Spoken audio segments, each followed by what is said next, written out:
ब्रह्मा गुरुर्विष्णु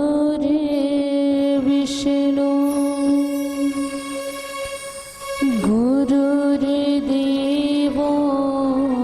महेश्वरः गुरुर्साक्षात् परब्रह्म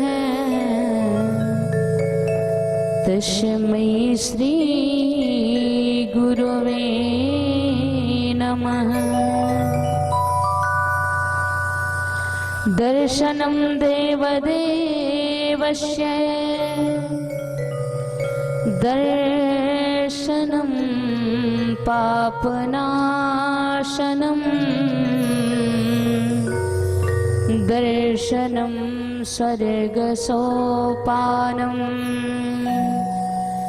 दर्शनं मोक्षसाधनम्।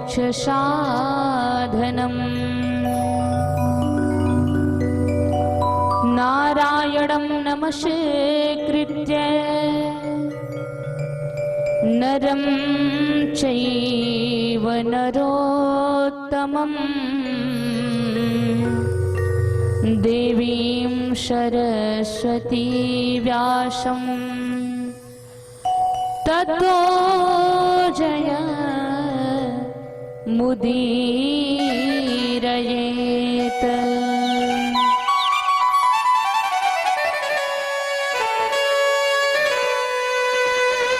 नीलाम्बुज श्यामल कोमलांगम सीता समारोपित वामभागम पाणौ महाशायक चारुचापम नमामि रामम रघुवंशनाथम।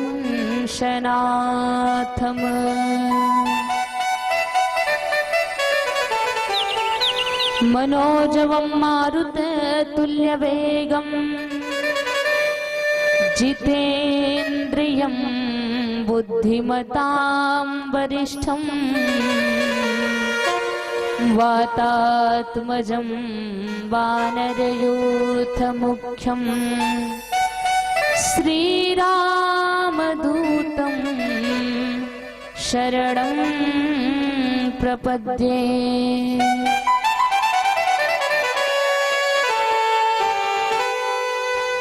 कबीरा जब हम पैदा हुए जग हंसा हम रोए, ऐसी करनी करे चलो हम हंसे जग रोए। देवदनुज नर नाग खग प्रेत पितर गंधर्व वंदो किन्नर रजनिचर कृपा करहु अब शरव।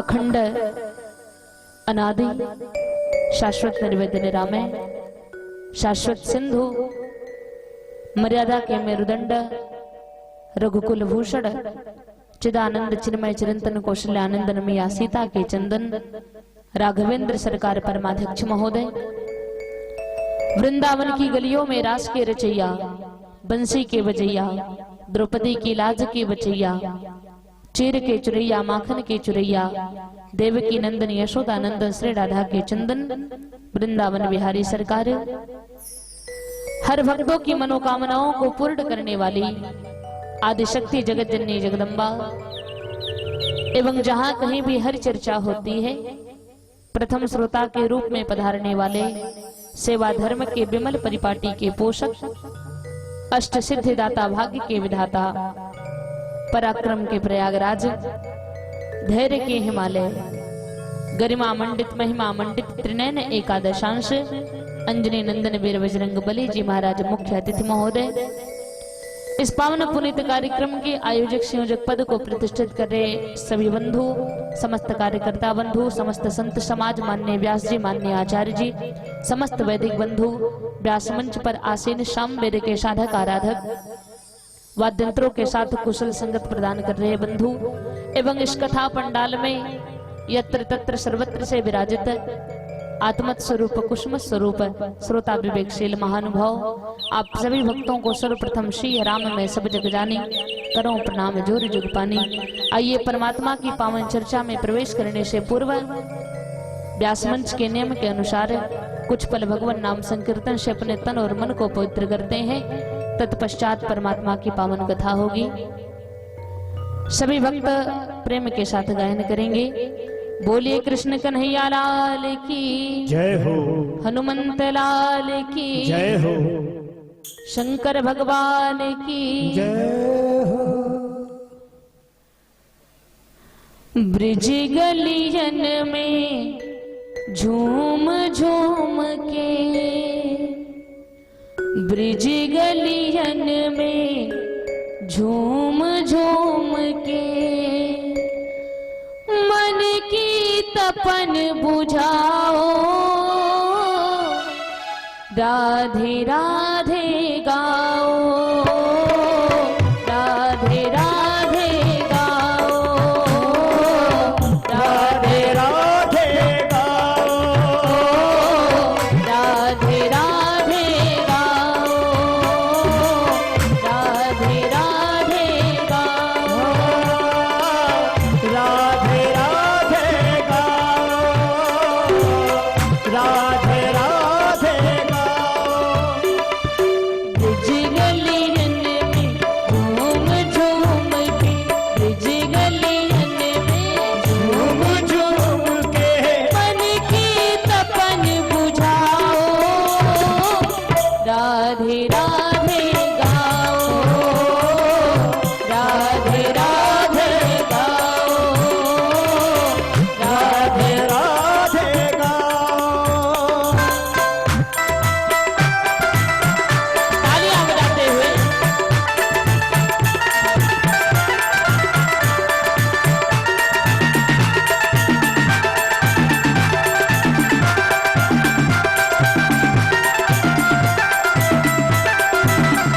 हरी बोली, दोनों हाथों को उठा करके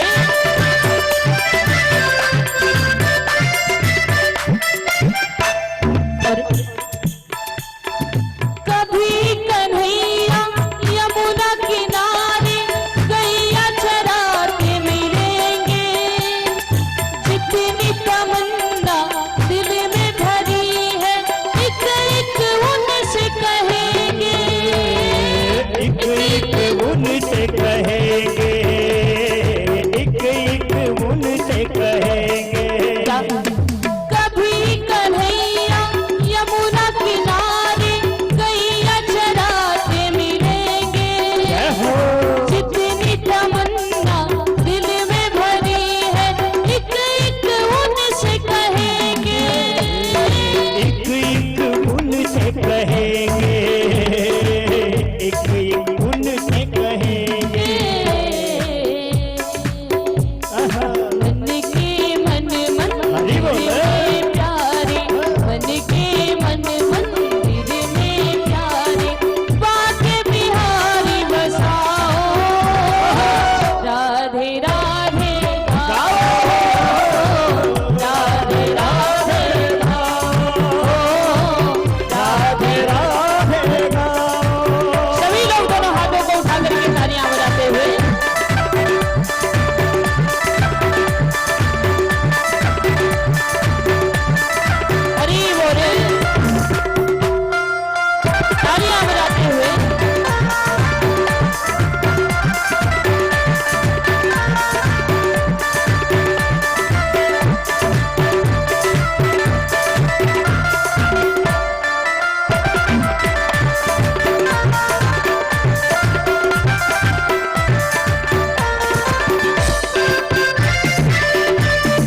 क्या कहना है, ब्रजमंडल की स्थिति क्या है। मोर पपीहा कोयल मैना यही राग दोहराते, कदम डाल पर बैठ सभी यहाँ राधे राधे गाते। राधे राधे गाते, राधे राधे गाते। मोर पपीहा कोयल मैना यही राग दोहराते, कदम डाल पर बैठ सभी यहाँ राधे राधे गाते। राधे राधे गाते, राधे राधे गाते। कृपा करो श्री राधे अपना, कृपा करो श्री राधे अपना, दर्शन हमें कराओ राधे राधे। राधे राधे गाओ, सभी लोग दोनों हाथों को उठा के राधे राधे गाओ, राधे राधे गाओ। जय जय।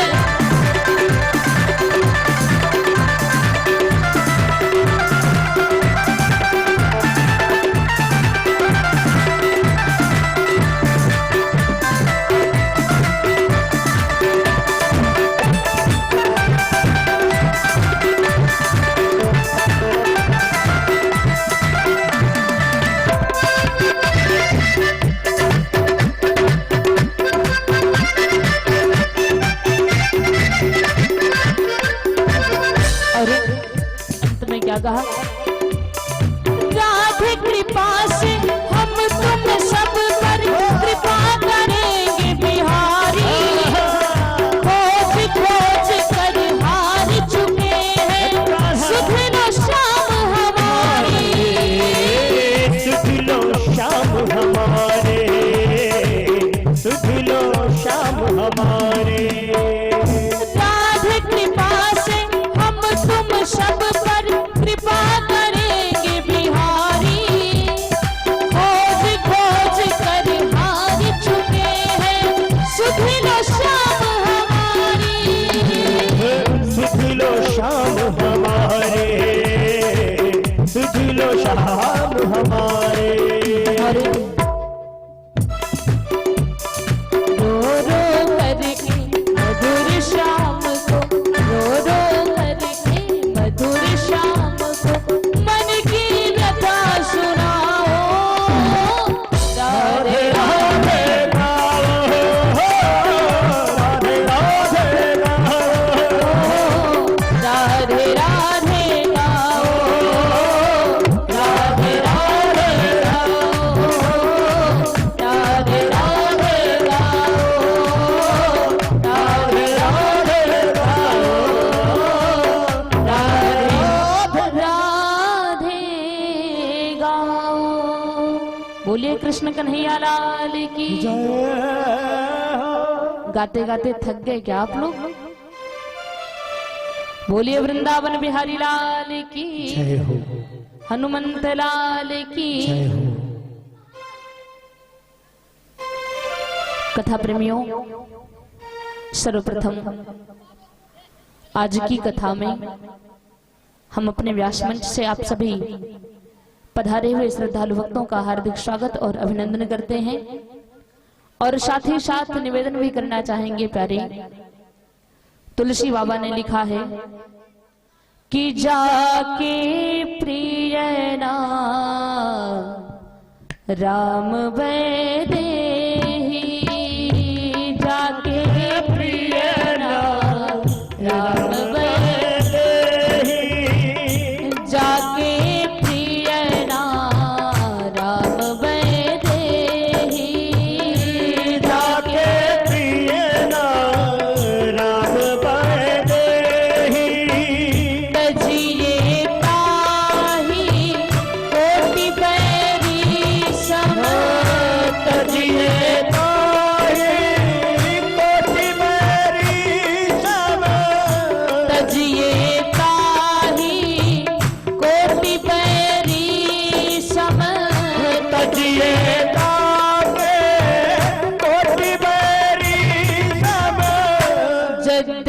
परम स्नेही जाके प्रिय राम बैदेही जाके प्रिय राम बैदेही। बोलिए संत समाज की। तुलसी बाबा ने लिखा कि जाके प्रिय न राम वैदेही, अर्थात जिसको राम और वैदेही से प्रेम ना हो तो तजिए ताहि कोटि बैरी सम यद्यपि परम स्नेही। उसको करोड़ों बैरियों के समान छोड़ देना चाहिए, भले ही वो आपका कितना भी बड़ा स्नेही क्यों ना हो। कल की कथा को इसी स्थान पर विराम दिया गया था। चर्चा चल रही थी कि मानव समाज कहेगा ये सब तो बस पढ़ने और लिखने की बातें हैं, ये सब बस कहने की बातें हैं, ऐसा किसी ने किया थोड़ी ना है। तो तुलसी बाबा ने ये भी बताया कि बहुतों ने किया है। किसने किसने किया? कहा तजो पिता प्रहलाद, विभीषण बंधु, भरत महतारी।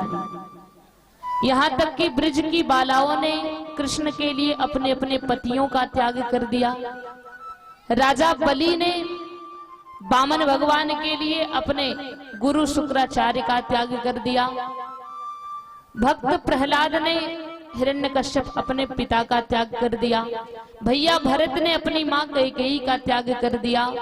भक्त विभीषण ने अपने भाई रावण का त्याग कर दिया।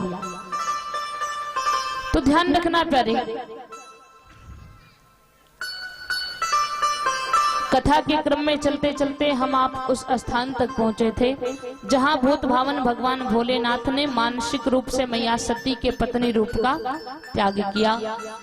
मन में सोचा कि जो अब करूं सती सन प्रीति, तो मिटई भगति पथ होई अनीति। अब अगर सती के इस शरीर को मैं पत्नी स्वीकार करूंगा तो धर्म की हानि हो जाएगी, मर्यादा की हानि हो जाएगी। तो मैया सती के पत्नी रूप का त्याग कर दिया। यहाँ कुछ लोगों ने तुलसी बाबा से पूछा कि महाराज, संसार का सबसे बड़ा त्याग तो शिव जी ने किया है कि भगवान के लिए पत्नी का त्याग कर दिया, लेकिन आपने शिव जी का उदाहरण नहीं दिया, इसका कारण क्या है? तुलसी बाबा ने कहा शिव जी अनुपम है। शब्दों पर ध्यान दीजिएगा। तुलसी बाबा ने कहा शिव जी अनुपम है, मैं उनकी उपमा नहीं दे सकता। उपमा देने के लायक जो है उसकी उपमा देते हैं गोस्वामी बाबा।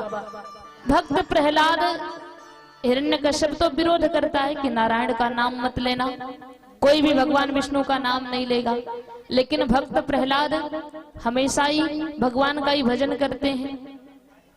गुरुकुल से शिक्षा लेकर के आए, हिरण्यकश्यप ने बड़े प्रेम से अपने गोद में बिठाया और कहा बेटा क्या सीख करके आए हो? होता है ना कि जब नन्हे बच्चे स्कूल से आते हैं तो माता पिता बड़े प्रेम से पूछते हैं क्या सीख करके आए हो, जरा हमें भी बता दो, हमें भी पढ़ा दो। तो हिरण्यकश्यप ने अपने गोद में प्रहलाद को बिठाया और पूछा कि बेटा क्या सीख करके आए हो? भक्त प्रहलाद ने नवधा भक्ति का उपदेश दिया। पिताजी यही सीख करके आया हूं। गोद से तुरंत नीचे उतार दिया और कहा कि आज के बाद ये पढ़ाई मत पढ़ना। जो उनके गुरु थे उनको धमकी दे दिया कि भक्त प्रहलाद, ये जो प्रहलाद है मेरा बेटा, ये नारायण का नाम लेता है, कुछ ऐसा करो कि ये नारायण का नाम ना ले। प्रहलाद जी जब भजन करते हैं तो इनके दोस्त, इनके मित्र सब डरते हैं। सबने प्रहलाद जी से कहा कि भाई बुढ़ापे में भजन कर लेना, अभी ना करो, तुम्हारे पिताजी नहीं तो तुमको जीवित नहीं छोड़ेंगे।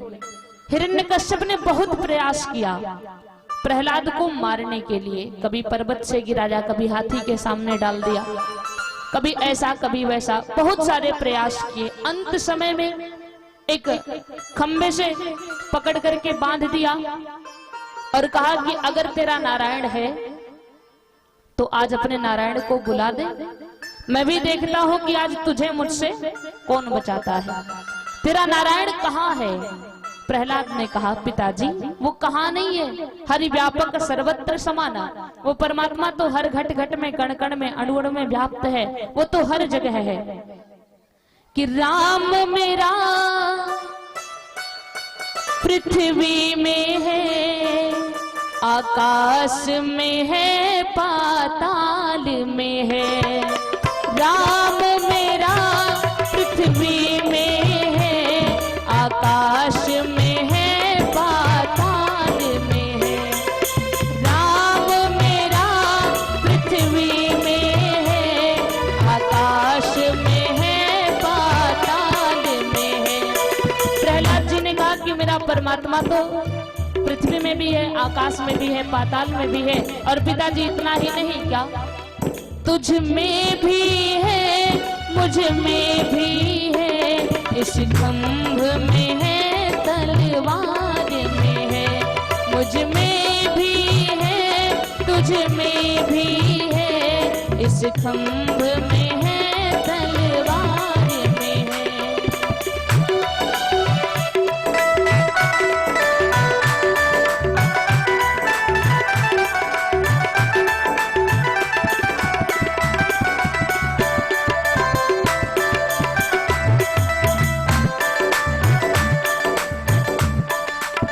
बोलिए राघवेंद्र सरकार की। प्रहलाद जी ने कहा कि आप में भी है, मुझ में भी है, इस खंभे में भी है, तलवार में भी है। हिरण्यकश्यप ने कहा तो मैं भी देखता हूँ कि कैसे आता है। तो आज जब भक्त ने करुण पुकार करी तो उस खंभा फट गया और उसमें से नरसिंह भगवान का प्राकट्य हुआ भक्त प्रहलाद को बचाने के लिए। प्रहलाद जी समझ गए कि जब मेरा परमात्मा मेरे साथ है, मानसिक रूप से पिता का त्याग कर दिया। त्याग का मतलब ये नहीं होता कि खुद घर से निकल जाओ या फिर अगले को घर से निकाल दो। कहा जाके प्रियन राम बैदेही तजिए ताहि कोटि बैरी सम। उसका त्याग करना है, कैसे? मानसिक रूप से त्याग करना है।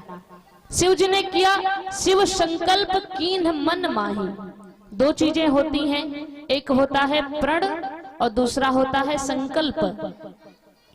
ये दोनों मानव ही लेता है।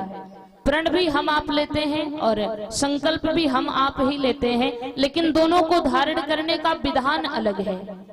रामचरितमानस से उदाहरण है। प्रण कैसे लिया जाता है? प्रण हमारे राम जी ने लिया कि निश्चर हीन करो मही भुज उठाई पनकीन है। राम जी ने प्रण किया कि पृथ्वी को निशाचरों से हीन बनाऊंगा। प्रण किया जाता है भरी सभा में भुजाओं को उठा करके। और संकल्प कैसे किया जाता है? संकल्प शिव जी ने किया, शिव संकल्प कीन मन माही।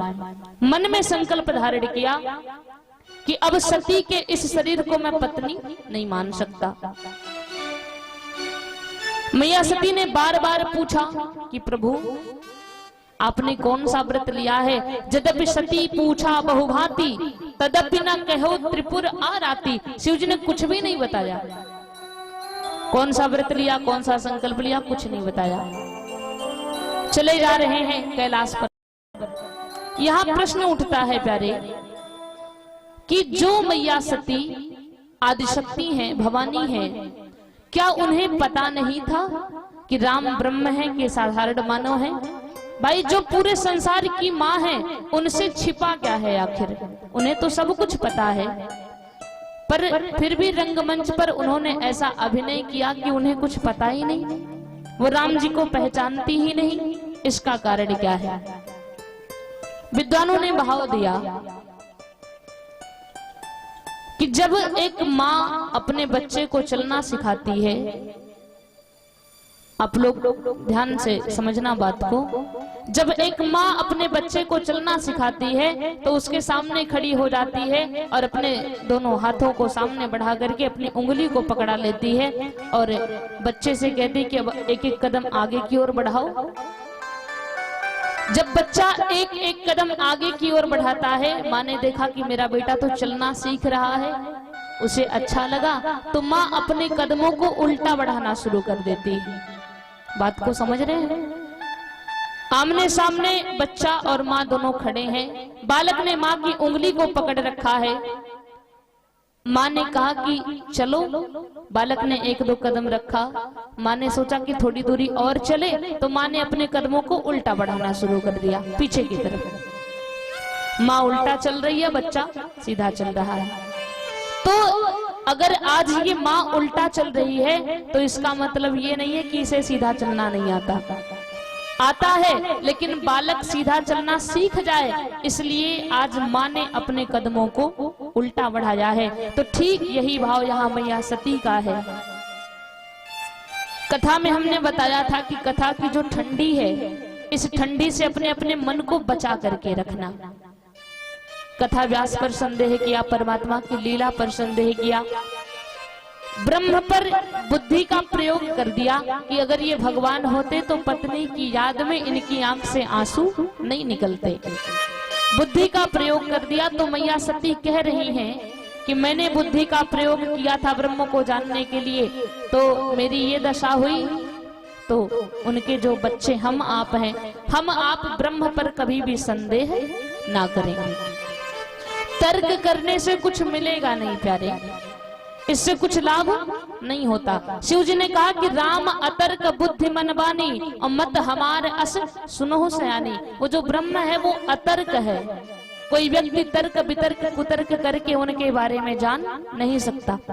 तर्क जीत तो सकता है, शब्दों को आप लोग ध्यान से श्रवण करेंगे। तर्क जीत तो सकता है, लेकिन उसे कुछ मिलेगा नहीं। उदाहरण आपको दे, एक लड़का था, वो शहर से पढ़ के अपने घर आया। उसकी माँ एक प्लेट में 2 लड्डू लेकर के आई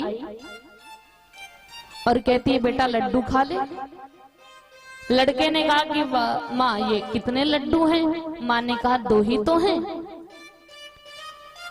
लड़के ने माँ से पूछा कि इसमें कितने लड्डू हैं? माँ ने कहा 2 ही तो हैं। लड़के ने कहा मैं इसको 3 सिद्ध कर सकता हूँ, 3 सिद्ध कर सकता हूँ। माँ ने कहा वो कैसे? लड़के ने कहा कि एक लड्डू पे हाथ रखो। माँ ने रखा, एक कहा दूसरे पे रखो, कहा 2, कहा 1 और 2 मिला के हो गए 3। मैंने सिद्ध कर दिया। माँ ने कहा नहीं बेटा ये 2 ही हैं। लड़के ने कहा तो ठीक है दूसरी ओर से देख लो। एक पे हाथ रखा 1, दूसरे पे रखा 2, 2 और 1 मिला के 3 हो गया। माँ ने कहा बेटा मैं तुझसे जीत तो नहीं सकती, सिद्ध तो नहीं कर सकती, लेकिन लड्डू 2 ही हैं, खा ले। लड़के ने कहा नहीं माँ सिद्ध करके दिखाओ। कि 2 कैसे हैं? मैं तो 3 सिद्ध कर रहा हूं, आप भी सिद्ध करके दिखाओ। बगल में उसके पिताजी बैठे थे। पिताजी ने कहा बेटा तेरी माँ पढ़ी लिखी नहीं है, छोड़ो जाने दो, उनसे ज्यादा बहस ना करो। हाँ मैं भी कह रहा हूं कि लड्डू 3 हैं, मैं भी कह रहा हूं कि लड्डू 3 हैं। ऐसा करता हूं एक मैं खा लेता हूं, एक तेरी माँ खा लेती है, तीसरा वाला तू खा लेना। तो संतों ने कहा कि तर्क जीत तो सकता है, लेकिन उसे कुछ हासिल नहीं होगा, उसे कुछ मिलेगा नहीं। तो इस ब्रह्म पर बुद्धि लगाओगे, अगर बुद्धि का प्रयोग करोगे, तर्क वितर्क कुतर्क किया जाएगा, तो विद्वानों से बहस करके जीत तो सकते हैं कि नहीं ऐसा नहीं वैसा, ऐसा नहीं वैसा, लेकिन कुछ मिलेगा नहीं। मैया सती ने भी बुद्धि का प्रयोग कर दिया ब्रह्म को जानने के लिए। अगर ये भगवान होते तो पत्नी की याद में इनकी आंख से आंसू नहीं निकलते, और ये पत्नी की याद में रो रहे हैं तो जाहिर सी बात है भगवान नहीं है। परीक्षा लेने गई, परिणाम क्या निकला? राम जी तो पहचान गए। शर्मिंदा हुई, वापस आई, शिव जी से मिथ्या संभाषण किया, झूठ बोला। शिव जी ने त्याग कर दिया, लेकर के कैलाश पर्वत पर आए। वहां भोलेनाथ अपनी समाधि लगाए। शिव जी की समाधि 1 लाख वर्ष की होती है, लेकिन धीरे धीरे करके समय बीता कि बीते संबत सहस 87, बीते संबत सहस 87, बीते संबत सहस 87, बीते संबत सहस 87, तजी समाधि शंभु अविनाशी, तजे समाधि शंभु अविनाशी, तजी समाधि शंभु अविनाशी, तजी समाधि शंभु अविनाशी। बोलिए शंकर भगवान की जय हो। तुलसी बाबा ने लिखा कि बीते संवत सहस 87, जब 87,000 वर्ष बीत गए, एक दिन शिव जी की समाधि भंग हुई। और जो ही इनकी समाधि भंग हुई तो क्या किया, राम नाम शिव सुमिरन लागे, जाने हो सती जगतपति जागे। समाधि भंग हुई, शिव जी जब जागे तो मुख से राम नाम का उच्चारण किया। मैया सती समझ गई, आकर के चरणों में प्रणाम किया। तो सन्मुख शंकर आसन देना, अब वाम भाग में बैठने का अधिकार नहीं है, सामने बैठ जाओ। मैया सती सामने बैठी, शिव जी कथा सुनाने लगे कहन कछु कथा रसाला, दक्ष प्रजेश भय तेहि काला। उसी समय दक्ष को प्रजापति पद पर नियुक्त किया गया था और आकाश मार्ग से बहुत सारे विमान जा रहे हैं, सारे देवी देवता जा रहे हैं, तमाम प्रकार से कोलाहल हो रहा है। मैया सती ने पूछा कि प्रभु ये सब कहाँ जा रहे हैं, ये सब के सब कहाँ जा रहे हैं? शिव जी ने कहा, हे देवी, आपके पिता दक्ष प्रजापति कनखल में एक यज्ञ कर रहे हैं और ये सारे देवी देवता उसी यज्ञ में अपना अपना भाग लेने के लिए जा रहे हैं। मैया सती ने कहा कि तब तो हम लोगों को भी जाना चाहिए। शिव जी ने कहा, देवी निमंत्रण नहीं आया है, हमारे पास निमंत्रण नहीं आया है। तो मैया सती ने कहा, प्रभु सिद्धांत कहता है, यद्यपि मित्र प्रभु पितु गुरु गेहा, और जाई बिन बोले उन संदेहा। मित्र के यहाँ, पिता के यहाँ, गुरु के यहाँ अगर कोई धार्मिक आयोजन हो तो वहाँ बिना बुलाए जाना चाहिए, निमंत्रण का इंतजार नहीं करना चाहिए। शिव जी ने कहा, तो देवी सिद्धांत ये भी कहता है कि तदपि विरोधमान जह कोई, तहाँ गए कल्याण ना होई। अगर वहाँ कोई अपना विरोधी बैठा है तो जाना कल्याणकारी नहीं होगा, इसलिए नहीं जाना है। शिव जी ने मना कर दिया, लेकिन मैया सती बहुत बार जिद करती हैं। देवी पुराण के अनुसार उस समय मैया सती को क्रोध आया, उन्होंने अपने विराट रूप का दर्शन कराया। शिव जी डर गए और हाथ जोड़ करके कहा, देवी आपको रोकने की क्षमता हमारे अंदर नहीं है। और शंकराचार्य के रूप में शिव जी ने स्वीकार भी किया है कि मुझे कौन पूछता, अगर आज मैं पूजनीय वंदनीय हूँ तो सिर्फ और सिर्फ इसलिए क्योंकि आदिशक्ति ने मुझे पति के रूप में स्वीकार कर लिया। कि चिता भस्माले पो गरल मसनम दिगपट धरो, और जटाधारी कंठे भुजगपति हारी पशुपति है। कपाली भूतेशो भजति जगदीश पदवीम, भवानी त्वत्पाणि ग्रहण परिपाटी फलमिदम। शिव जी ने स्वयं स्वीकार किया कि भाई उस शिव को कौन पूछता जो जटा बनाते हैं, शमशान में रहते हैं, दिगंबर रहते हैं, भस्म लगाते हैं। वो शिव अगर पूजनीय वंदनीय अर्चनीय है तो भवानी त्वत्पाणि ग्रहण परिपाटी फलमिदम, भवानी ने उन्हें पति के रूप में स्वीकार कर लिया, इसलिए शिव जी पूजनीय हो गए। शिव जी ने हाथ जोड़ के कहा, देवी आपको रोकने की क्षमता मेरे अंदर नहीं है, आप जाएं। अपने कुछ विशेष गणों को मैया सती के साथ शिव जी ने भेज दिया। पिता के यहाँ आई तो सोचा कि सबसे पहले किससे मिले, पहले माँ के पास गई। दक्ष प्रजापति ने पूरे महल में उद्घोष करवा दिया है कि अगर शिव या सती आए तो कोई भी उनका स्वागत नहीं करेगा, कोई उन्हें चाय पानी नहीं पिलाएगा। मैया सती जब पहुंची तो तुलसी बाबा ने लिखा कि सादर भले ही मिली एक माता, एक माँ है जो चोरी चुप के थोड़ा बहुत स्नेह लेप लगा रही हैं, और बहने कहा भगिनी मिली बहुत मुस्काता। बहने तो हास परिहास कर रही हैं, अरे सती तुम्हारे पति ने मकान बनवाया कि अब भी तुम लोग शमशान में ही रहते हो। अरे जिस समय तुम्हारी विदाई हुई थी तब तो तुम खूब गोरी थी और अब तो सांवली हो गई हो, काली हो गई हो। जबकि सत्य क्या है? सत्य ये है कि मैया सती का रंग सांवला ही है। शिव जी क्या है? कर्पूर गौरम, कर्पूर के समान गोरे हैं। एक दिन शिव जी ने मजाक बना दिया तो इन्होंने तपस्या किया। जब शिव जी प्रसन्न हुए, कहा वरदान मांगो, तो कहा गोरा कर दो, गोरा बना दिया। तब से मैया का एक नाम गौरी पड़ गया। तो मैया सती है तो सांवली ही, लेकिन बहनों ने कहा कि जब विदाई हुई थी तब तो बड़ी गोरी थी, शमशान में रहते रहते काली हो गई है। अरे पिताजी ने तो हमारे पास 10 बार फोन किया, आ जाओ आ जाओ आ जाओ, हमारे लिए गाड़ी भी भेजा, तुम्हें बुलाया भी नहीं, तुम्हारे पास फोन भी नहीं किया, बिना बुलाए चली आई। भगिनी मिली बहुत मुस्काता। मैया सती ने सोचा चलो पिता के पास चले।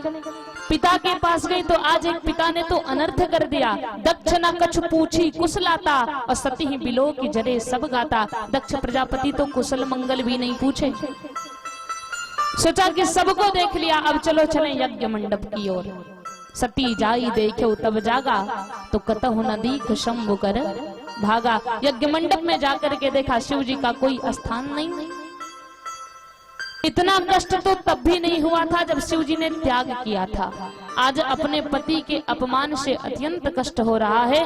तब चित चढ़े जो शंकर कहे वो, अब प्रभु अपमान समुझ उर दहो। शिव जी का अपमान समझ करके बड़ा कष्ट हुआ और यज्ञ मंडप में खड़ी होकर के उद्घोष करने लगती हैं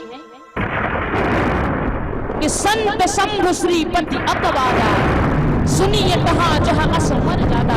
हे संत समाज, ब्रह्मा जी भगवान विष्णु कान खोल करके सुन लीजिए कि मेरे पिता दक्ष प्रजापति ने जैसा कर्म किया है उन्हें अपने कर्मों का भोग तो करना ही पड़ेगा। लेकिन किसी भी स्थान पर कोई भी व्यक्ति अगर शिव जी की निंदा कर रहा है तो काटिए तासु जीभ जो बसाई और श्रवण मुंह दिनत चलिए बनाई। अगर बस चले तो निंदा करने वाले की जीभ काट लेना, और अगर बस ना चले तो कानों को बंद करो और वहां से निकल लो, लेकिन कभी भी शिव जी की निंदा मत सुनना। ऐसा उद्घोष करके योगाग्नि को प्रकट किया। अस कहि जोग अग्नि तनु जारा, भयउ सकल मख हाहाकारा। पूरे यज्ञ मंडप में हाहाकार मच गया। सारे गण पीछे पीछे दौड़ पड़े। हाँ मैया, कुछ तो शिव जी के पास गए, स्वामी अनर्थ हो गया, अनर्थ हो गया। शिव जी ने पूछा भाई क्या हुआ? गणों ने कहा कि मैया सती अपने शरीर को योगाग्नि के द्वारा भस्म कर रही हैं। जो ही शिव जी ने ये शब्द सुने आंखें लाल हो गई, भुजाएं फड़कने लगी। क्रोध के आवेश में आकर के जटा से एक बाल खींचे और कैलाश पर्वत पर पटक दिया। उसके 2 भाग हुए, एक से वीरभद्र दूसरे से महाकाली का प्राकट्य हुआ।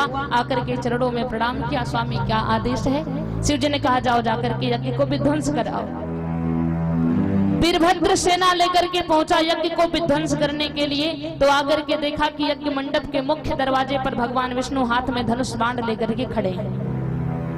सोचा कि क्या लीला है। ब्रह्मा विष्णु सदा शिव जानत अविवेका, प्रणवाक्षर के मध्य ये तीनों एका। ब्रह्मा विष्णु महेश तो एक ही हैं, और आज भगवान के एक रूप ने कहा है कि यज्ञ को विध्वंस कर दो, और भगवान का दूसरा रूप यज्ञ की रक्षा कर रहा है। अब करूं तो क्या करूं? जाकर के भगवान विष्णु से पूछा कि महाराज शिव जी का आदेश है कि यज्ञ को विध्वंस करना है, आपका क्या कहना है? भगवान विष्णु ने कहा देखो मैं सत्य के साथ हूँ, और सत्य यही है कि दक्ष प्रजापति ने गलत किया है तो उन्हें उनके कर्मों की सजा तो भोगनी ही पड़ेगी। घमासान युद्ध हुआ, कई लोग मारे गए। अंत में वीरभद्र ने भी दक्ष प्रजापति को एक मुष्टिक प्रहार किया। दक्ष प्रजापति मूर्छित हो गए। शिव जी आए, वियोगी बन करके मैया सती के अधजले शरीर को लेकर के पूरे पृथ्वी पर तांडव करते हैं। एक समय ऐसा आया कि लगा कि अब तो प्रलय हो जाएगा। तो भगवान विष्णु ने अपने चक्र सुदर्शन को प्रेरित किया। चक्र सुदर्शन के द्वारा मैया सती के एक एक अंग काटे गए और पूरे पृथ्वी पर 51 स्थानों पर मैया सती के अंग या आभूषण गिरे। उन स्थानों पर सिद्धपीठों की रचना की गई। शिव जी वापस आए, दक्ष प्रजापति का सर काट दिया गया, एक बकरे का सर जोड़ा गया, और जब बकरे के मुख से दक्ष प्रजापति ने शिव जी के नाम का जय घोष किया तो शिव जी प्रसन्न हुए। शिव जी ने कहा भाई जब यज्ञ का शुभारंभ हुआ है तो इसकी पूर्णाहुति भी आवश्यक है। कहते हैं ना कि कर्पूर गौरम करुणावतारम, शिव जी करुणा के अवतार हैं, बहुत जल्दी प्रसन्न हो जाते हैं। एक भक्त था, भक्त नहीं था, चोर था, चोरी करता था, प्रतिदिन कुछ ना कुछ चुराता रहता था। तो एक दिन उसे चोरी करने को कुछ मिला नहीं, रास्ते से जा रहा था, देखा एक भगवान भोलेनाथ का मंदिर था। मंदिर में गया और कुछ दिखाई नहीं दिया, देखा शिव जी के ऊपर एक बड़ा सा घंटा लटक रहा था, जो घंटी बजाते हैं ना, एक घंटा लटक रहा है। तो चोर ने सोचा कि ये है बढ़िया, इसको चुरा सकता हूँ। लेकिन वहां पर कोई मेज, कोई टेबल इत्यादि कुछ था नहीं, तो किस पे चढ़ करके उतारे। देखा भगवान भोलेनाथ मजबूत हैं, चढ़ गया शिव जी के ऊपर घंटे को उतारने के लिए। अब जो ही वो चढ़ा तब तक भगवान भोलेनाथ प्रकट हो गए और कहा भाई वरदान मांगो। शिव जी ने कहा वरदान मांगो। अब वो तो कांपने लगा कि भाई हमें क्या पता था जहां कोई आ जाएगा। हाथ जोड़ने लगा, महाराज हमने कोई गलती नहीं करी, हमने कुछ नहीं किया। शिव जी ने कहा भाई वरदान मांगो, मैं तुम्हारी भक्ति से बहुत प्रसन्न हूं। उस चोर ने कहा महाराज हमने कोई भक्ति करी ही नहीं आज तक, तो क्या करने आए थे? हम तो चोरी करने आए थे, क्या चुराना था? यही जो घंटा ऊपर लटक रहा है। शिव जी ने कहा वो सब हम नहीं जानते, बस वरदान मांगो। उस चोर ने कहा कि महाराज हमने किया क्या है ये तो बता दो, आप प्रसन्न क्यों हो? शिव जी ने कहा कि आज तक भक्तों ने बिल्वपत्र बहुत चढ़ाया, भांग धतूर खूब चढ़ाया, बेर खूब चढ़ाया, जल खूब चढ़ाया, दूध खूब चढ़ाया, लेकिन तुम महान हो, तुमने अपने आप को ही मुझ पर चढ़ा दिया। इसलिए मैं तुमसे प्रसन्न हो, इसलिए तुम हमसे वरदान मांगो। तो कहा कर्पूर गौरम करुणावतारम, शिव जी करुणा के अवतार हैं, बहुत जल्दी दया आ जाती है। तो कहा कि अब इनके यज्ञ को पूर्ण कराओ। यज्ञ को पूर्ण कराते हैं। आए 2 मिनट हम आप भगवान का नाम लेंगे, पुनः आगे की कथा। ओम नमः शिवाय, हरि ओम नमः शिवाय, ओम नमः शिवाय, हरि ओम नमः शिवाय, ओम नमः शिवाय, हरि ओम नमः शिवाय, ओम नमः शिवाय, हरि ओम नमः शिवाय, ओम नमः शिवाय, हरि ओम नमः शिवाय। बम भोले बम भोले बम भोले बम, बम भोले बम भोले बम बम बम, बम भोले बम भोले बम भोले बम, बम भोले बम भोले बम बम बम, बम भोले बम भोले बम भोले बम, बम भोले बम भोले बम बम बम, बम भोले बम भोले बम भोले बम, बम भोले बम भोले बम बम बम। यही वो मंत्र है, यही वो तंत्र है, यही वो मंत्र है, यही वो तंत्र है। प्रेम से जपोगे तो मिटेंगे सारे गम। बम भोले बम भोले बम बम बम, बम भोले बम भोले बम बम बम, बम भोले बम भोले बम भोले बम, बम भोले बम भोले बम बम बम। ओम नमः शिवाय, ओम नमः शिवाय। जय हो।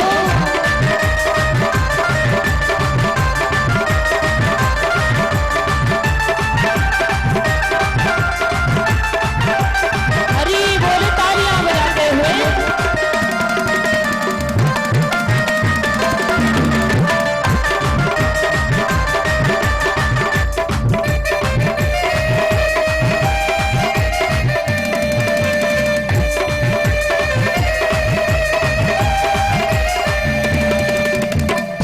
ऐसे नहीं, सभी लोग दोनों हाथों को उठाएं तालियां बजाने के लिए।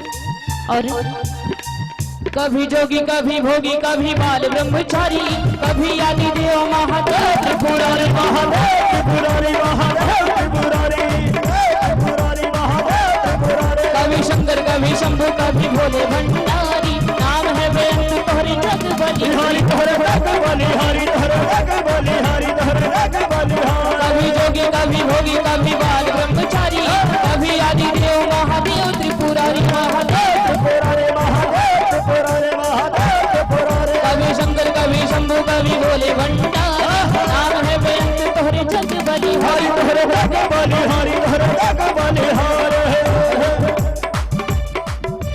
शिव का नाम हो सुबह शाम हो, शिव का नाम हो सुबह शाम हो, जपते रहो जब तक दम में है दम। बम भोले बम भोले बम भोले बम, बम भोले बम भोले बम बम बम, बम भोले बम भोले बम भोले बम,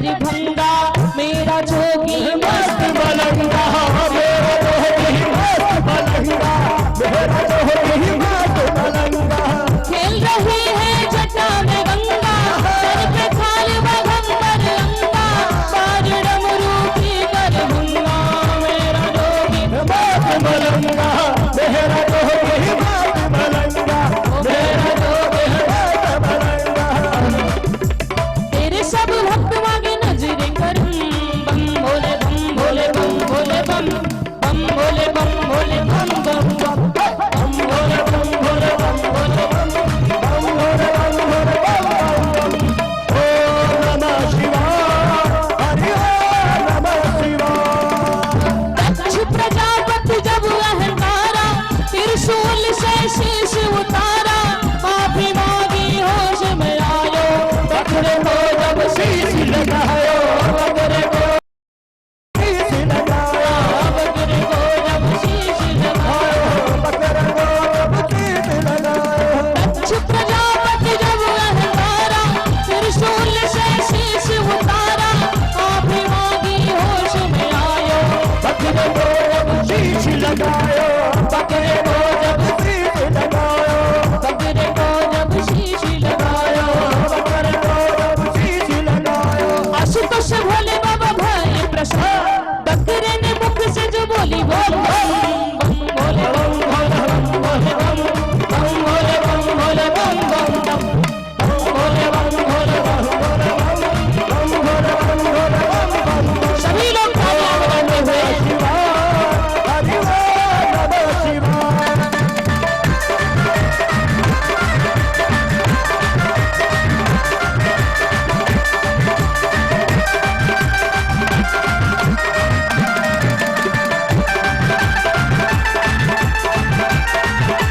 हरि बोले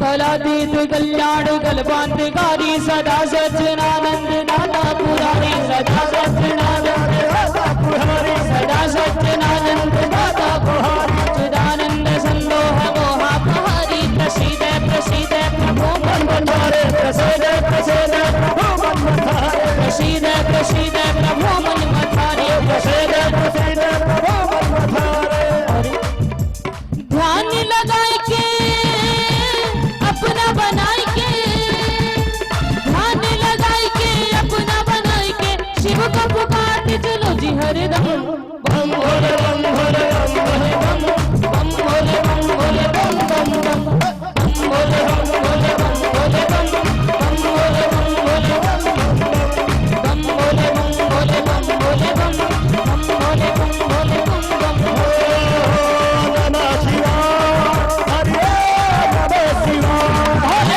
ओम नमः शिवाय हरि ओम नमः शिवाय मायन पूर्णा भैरव बाबा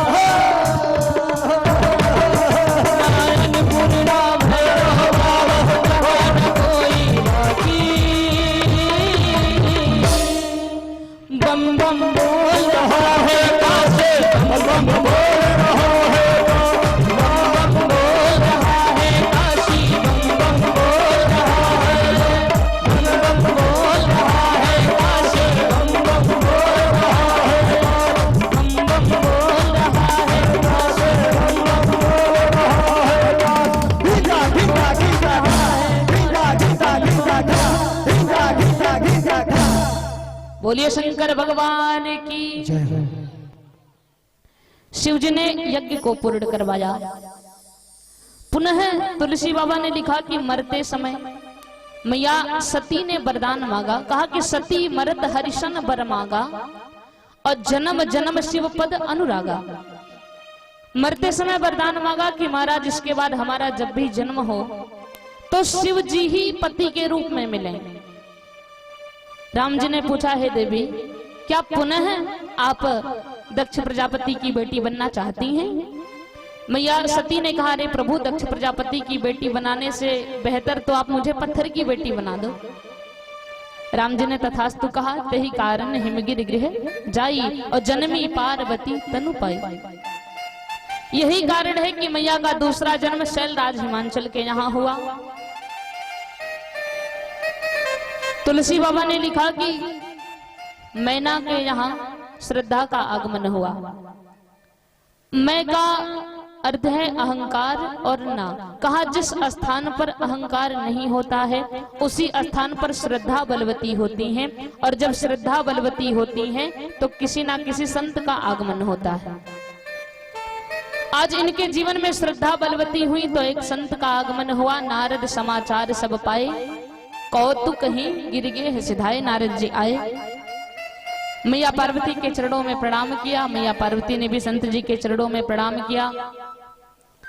तुलसी बाबा ने लिखा कि शैल राज बड़ आदर कीन्हा, पद पखार बर आसन दीन्हा।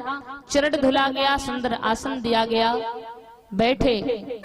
पुनः मैया पार्वती सामने बैठी हैं तो शैलराज हिमांचल ने निवेदन किया कि महाराज, कि त्रिकालज्ञ सर्वज्ञ तुम है, गति सर्वत्र तुम्हारी, और कहा हो सुता के दोष गुण, मुनिवर हृदय विचार। शैलराज हिमांचल ने नारद जी से कहा, महाराज आप तो त्रिकालदर्शी हो, भूत भविष्य वर्तमान सब जानते हो, कहाँ हो सुता के दोष गुण। कहा अभिभावक वही अच्छा होता है जो अपने बच्चे के गुण पर कम, दोष पर ज्यादा ध्यान दे। पूछा कि कहाँ हो सुता के दोष, पहले दोष बताइए बाद में गुण बताइएगा। मुनिवर हृदय विचारे। नारद जी बैठे मैया पार्वती की हाथों की रेखाओं को देखने के लिए। हाथ की रेखा को देखा तो बताया कि सब लक्षण संपन्न कुमारी। महाराज आपकी बेटी तो सर्वगुण संपन्न है और सदा अचल है, यही कर अहि बाता। जो आपकी बेटी का सुहाग होगा वो अजर अमर होगा, और यही ते यश पई है पितु माता। आप लोग पूरी दुनिया में अपनी बेटी के नाम से ही जाने जाएंगे। हाँ, लेकिन आपकी बेटी के हाथ में जो विवाह रेखा है वो रेखा बता रही है कि वर पक्ष से कुछ कमियां हैं। कौन सी कमी है? कहा कि जो वर है ना, जो दूल्हा मिलेगा वो कैसा होगा बता रहा हूँ। कैसा बताया? कहा अगुण अमान मात पितुहीना, और उदासीन सब संशय छीना। जो वर होगा वो अगुण होगा। अगुण का मतलब जिसके अंदर कोई गुण ना हो, और अगुण का एक भाव और है कि उसके अंदर इतने गुण हैं कि उन गुणों की गणना संभव ना हो। तो कहा कि अगुण, उसके पास कोई गुण नहीं होगा। अमान, उसका कोई सम्मान नहीं करेगा। मात पितुहीना, उसके पास माता और पिता नहीं होंगे। उदासीन प्रवृत्ति का रहने वाला होगा। और महाराज इतना ही नहीं कि जोगी जटिल या काम मन नगन या मंगल बेश, अस स्वामी यही कहा मिलई परिहस्त अशिरेख। कहा कि जो पति होगा वो जोगी रहने वाला होगा, दिगंबर रहने वाला होगा। आपकी बेटी के हाथ की रेखा यही बता रही है। मैया मैना ने ये शब्द जो ही सुने आंख में आंसू आ गए। भाई विवाह तो समानता में होता है ना, और यहाँ बेटी फूल की तरह कोमल और जोगी दामाद दरवाजे पर आ जाएगा तो भला उसके हाथ में हाथ कैसे देंगे? मैया मैना ने कहा कि महाराज क्या कोई दूसरा उपाय नहीं है जिससे ऐसा ना हो? नारद जी ने कहा जे जे बर के दोष बखाने ते सब शिव पहि मैं अनुमाने।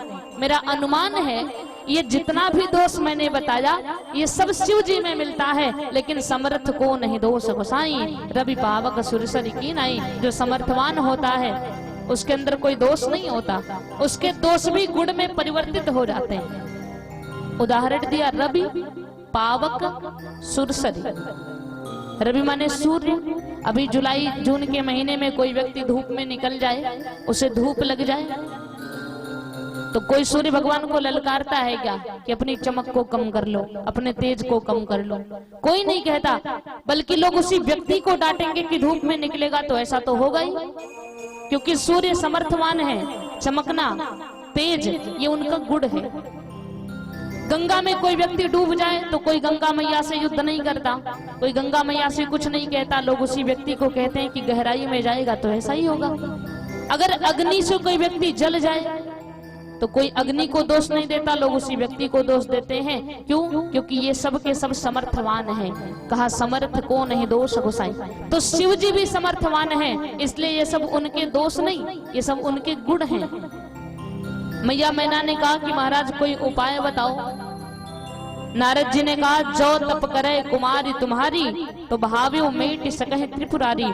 अगर आपकी बेटी तपस्या करे तो हो सकता है कि शिव जी ब्रह्मा जी के लेख को बदल दें। सीधा सीधा ये नहीं कहा कि शिव जी ही आ जाएंगे ब्याह करने, बात को घुमा करके कहा।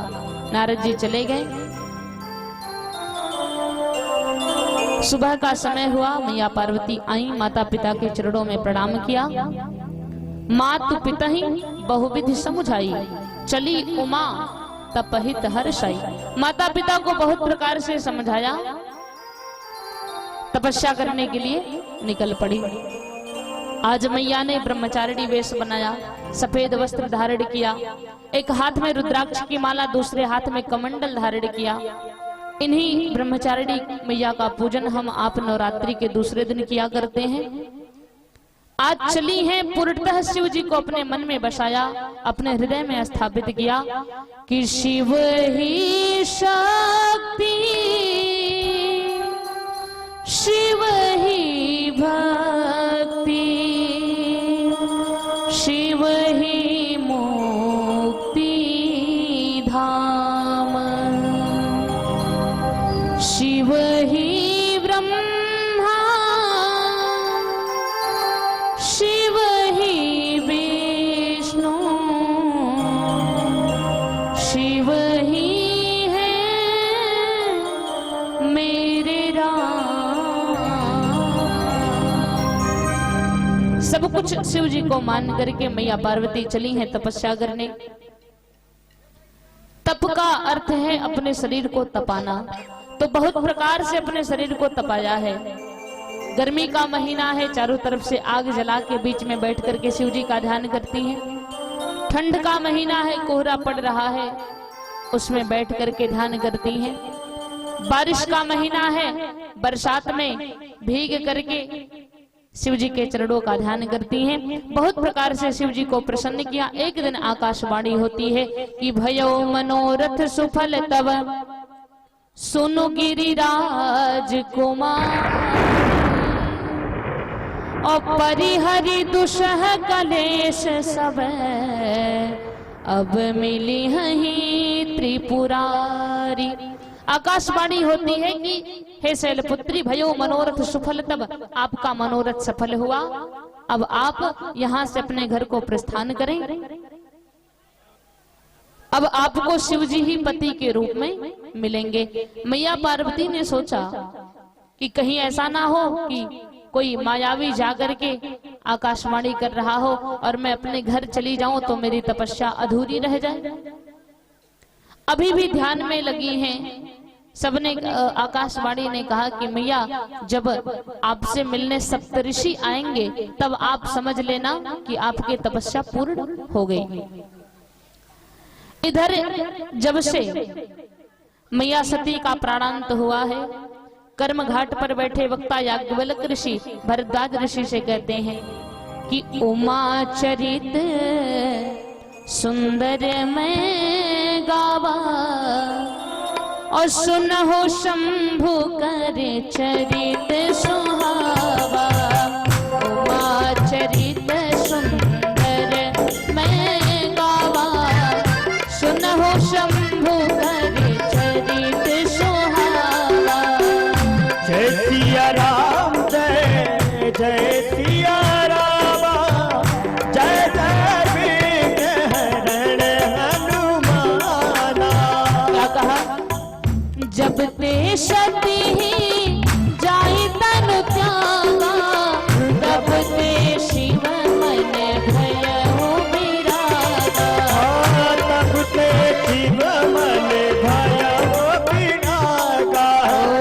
तारक असुर भय तेहि काला, तारक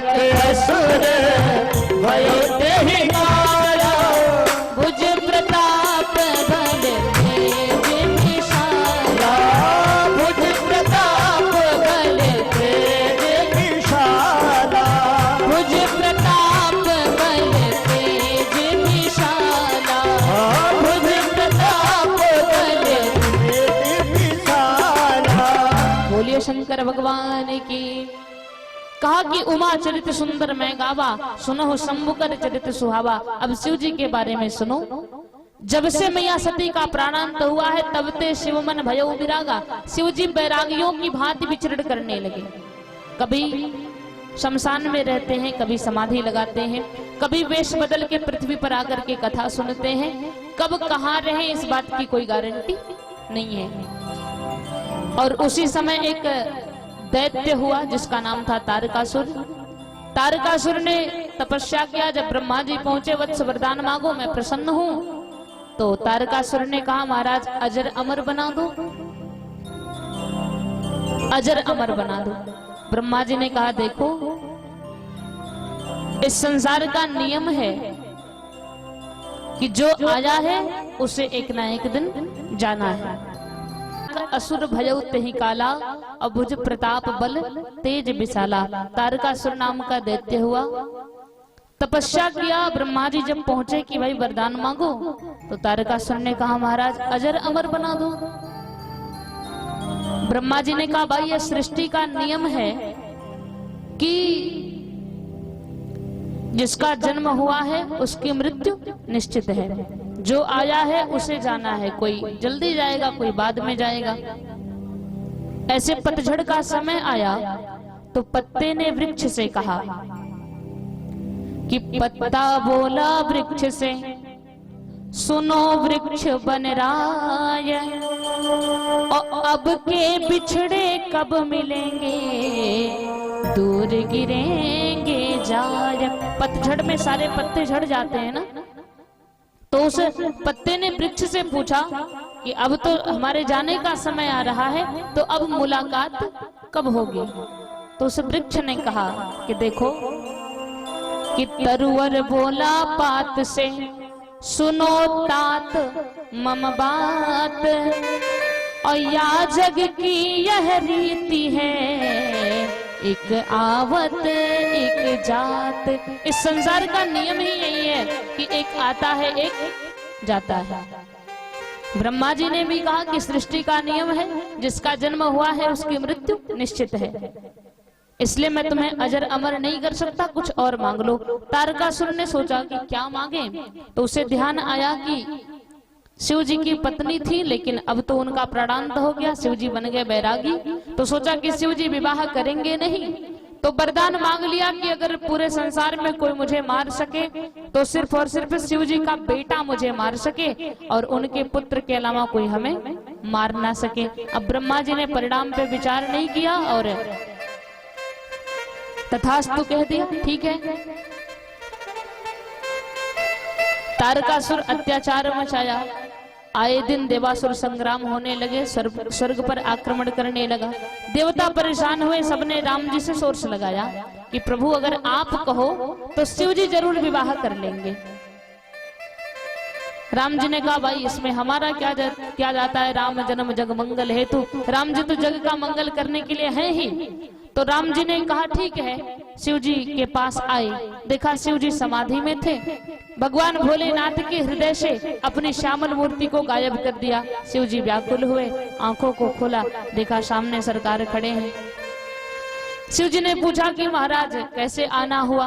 राम जी हाथ जोड़ के बोले कि अब बिनती मम सुनो शिव जो मो पर निज ने हो, और जाई विवाह हो शैल जही यह मोहि मांगे देहु। राम जी ने शिव जी से निवेदन किया कि अगर आप हमसे सच्चा स्नेह करते हैं तो जाकर के शैलराज हिमांचल की कन्या पार्वती से विवाह करिए। शिव जी ने हाथ जोड़ के कहा प्रभु कि सिर धरिया यशो करिए तुम्हारा, परम धर्म यह नाथ हमारा। सिर धरिया यशो करिए तुम्हारा, परम धर्म यह नाथ हमारा।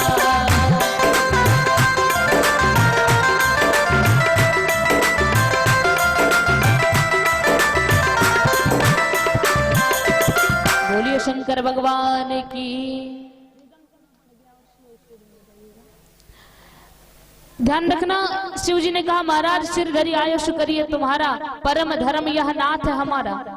आपकी आज्ञा सिरोधार्य है, ये तो हमारा परम धर्म है। राम जी ने कहा अरे महाराज सिर पे मत रखो आज्ञा को, क्योंकि जटाओं में गंगा का प्रवाह है, हमारी आज्ञा कहीं धारा के साथ बह ना जाए, हृदय में रखो। शिव जी ने कहा ठीक है। सप्त ऋषियों को बुलाया और कहा जाओ जाकर के पार्वती के प्रेम की परीक्षा लो। सप्तऋषि मैया पार्वती के पास आए, मैया पार्वती ने चरणों में नमन किया। सप्तऋषियों ने पूछा देवी आप किसके लिए तपस्या कर रही हैं? मैया पार्वती ने कहा अगर बता दूं तो आप लोग मेरी हंसी उड़ाएंगे, मेरा मजाक बनाएंगे।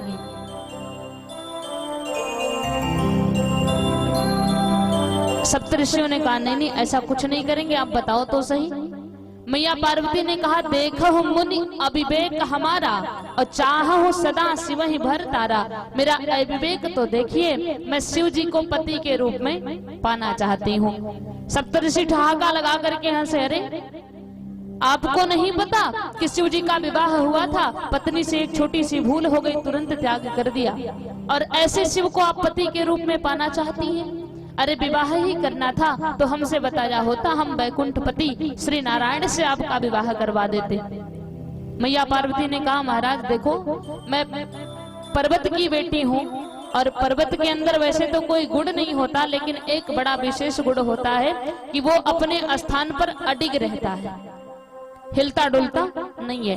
पहले के जमाने में पर्वत भी उड़ा करते थे, पर्वत भी चला करते थे, लेकिन उनके चलने और उनके उड़ने के कारण काफी नुकसान हो जाता था, कई गांव दब जाते थे, जंगल दब जाते थे, इसलिए भगवान ने उनसे उड़ने वाली शक्ति छीन लिया।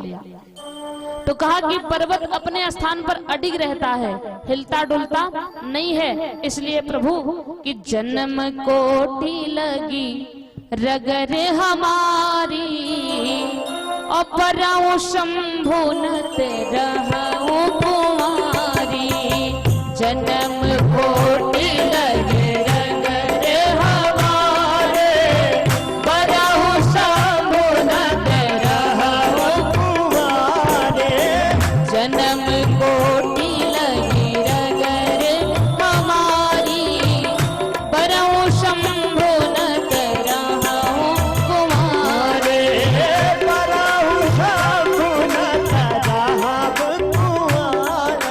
शंकर भगवान की तुलसी बाबा ने लिखा, मैया पार्वती कहती हैं महाराज जन्म कोटि लगी रगर हमारी, और बरऊं शंभु नत रहूं कुंवारी। पूरा जीवन प्रयास करूंगी, अगर विवाह करूंगी तो सिर्फ और सिर्फ शिव जी के साथ, नहीं तो मैं कुंवारी रहूंगी।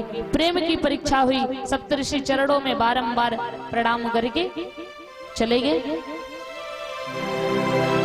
अब यहाँ देवताओं ने आकर के देखा कि शिव जी समाधि में बैठे हैं। समाधि को कौन भंग कराए? ब्रह्मा जी आए, ब्रह्मा जी ने कामदेव को पकड़ा, कहा कामदेव जाओ शिव जी की समाधि को भंग करवाओ। कामदेव ने कहा अरे महाराज कैसा काम सौंप रहे हो? शिव जी की समाधि को भंग कराने का मतलब अपनी मृत्यु को निमंत्रण देना, वो मार भी सकते हैं। ब्रह्मा जी ने कहा देखो परहित लागी तजह जे देहि, तो संतत संत प्रशंस ही तेहि। जो दूसरे के हित के लिए अपने शरीर का त्याग करता है ना, उसकी प्रशंसा तो पूरा संसार करता है। इसलिए जाओ जाकर के शिव जी की समाधि को भंग करवाओ। कामदेव चला, अपनी माया का विस्तार किया, बसंत ऋतु का आगमन हो गया, पक्षियों का कलरव होने लगा, मधुर मधुर वाद्यंत्र बजने लगे, अप्सराओं का नृत्य होने लगा, पूरी सृष्टि काममय होने लगी। तुलसी बाबा ने लिखा कि देख ही चराचर नारी मैं जे ब्रह्म में देखत रहे। फिर ध्यान आया कि नहीं पूरी सृष्टि काममय नहीं हुई थी, तो कहा जे राखे रघुबीर, जिन्होंने अपने हृदय में राम जी को धारण किया था उन पर काम का कोई असर नहीं हुआ, शिव जी पर भी कोई असर नहीं हुआ। कामदेव ने सोचा अब क्या करें, अब क्या करें? तो एक वृक्ष पर चढ़ गया, हाथ में पुष्प धन्वा ले लिया, सोचा चलो इनके ऊपर बाण संधान करते हैं।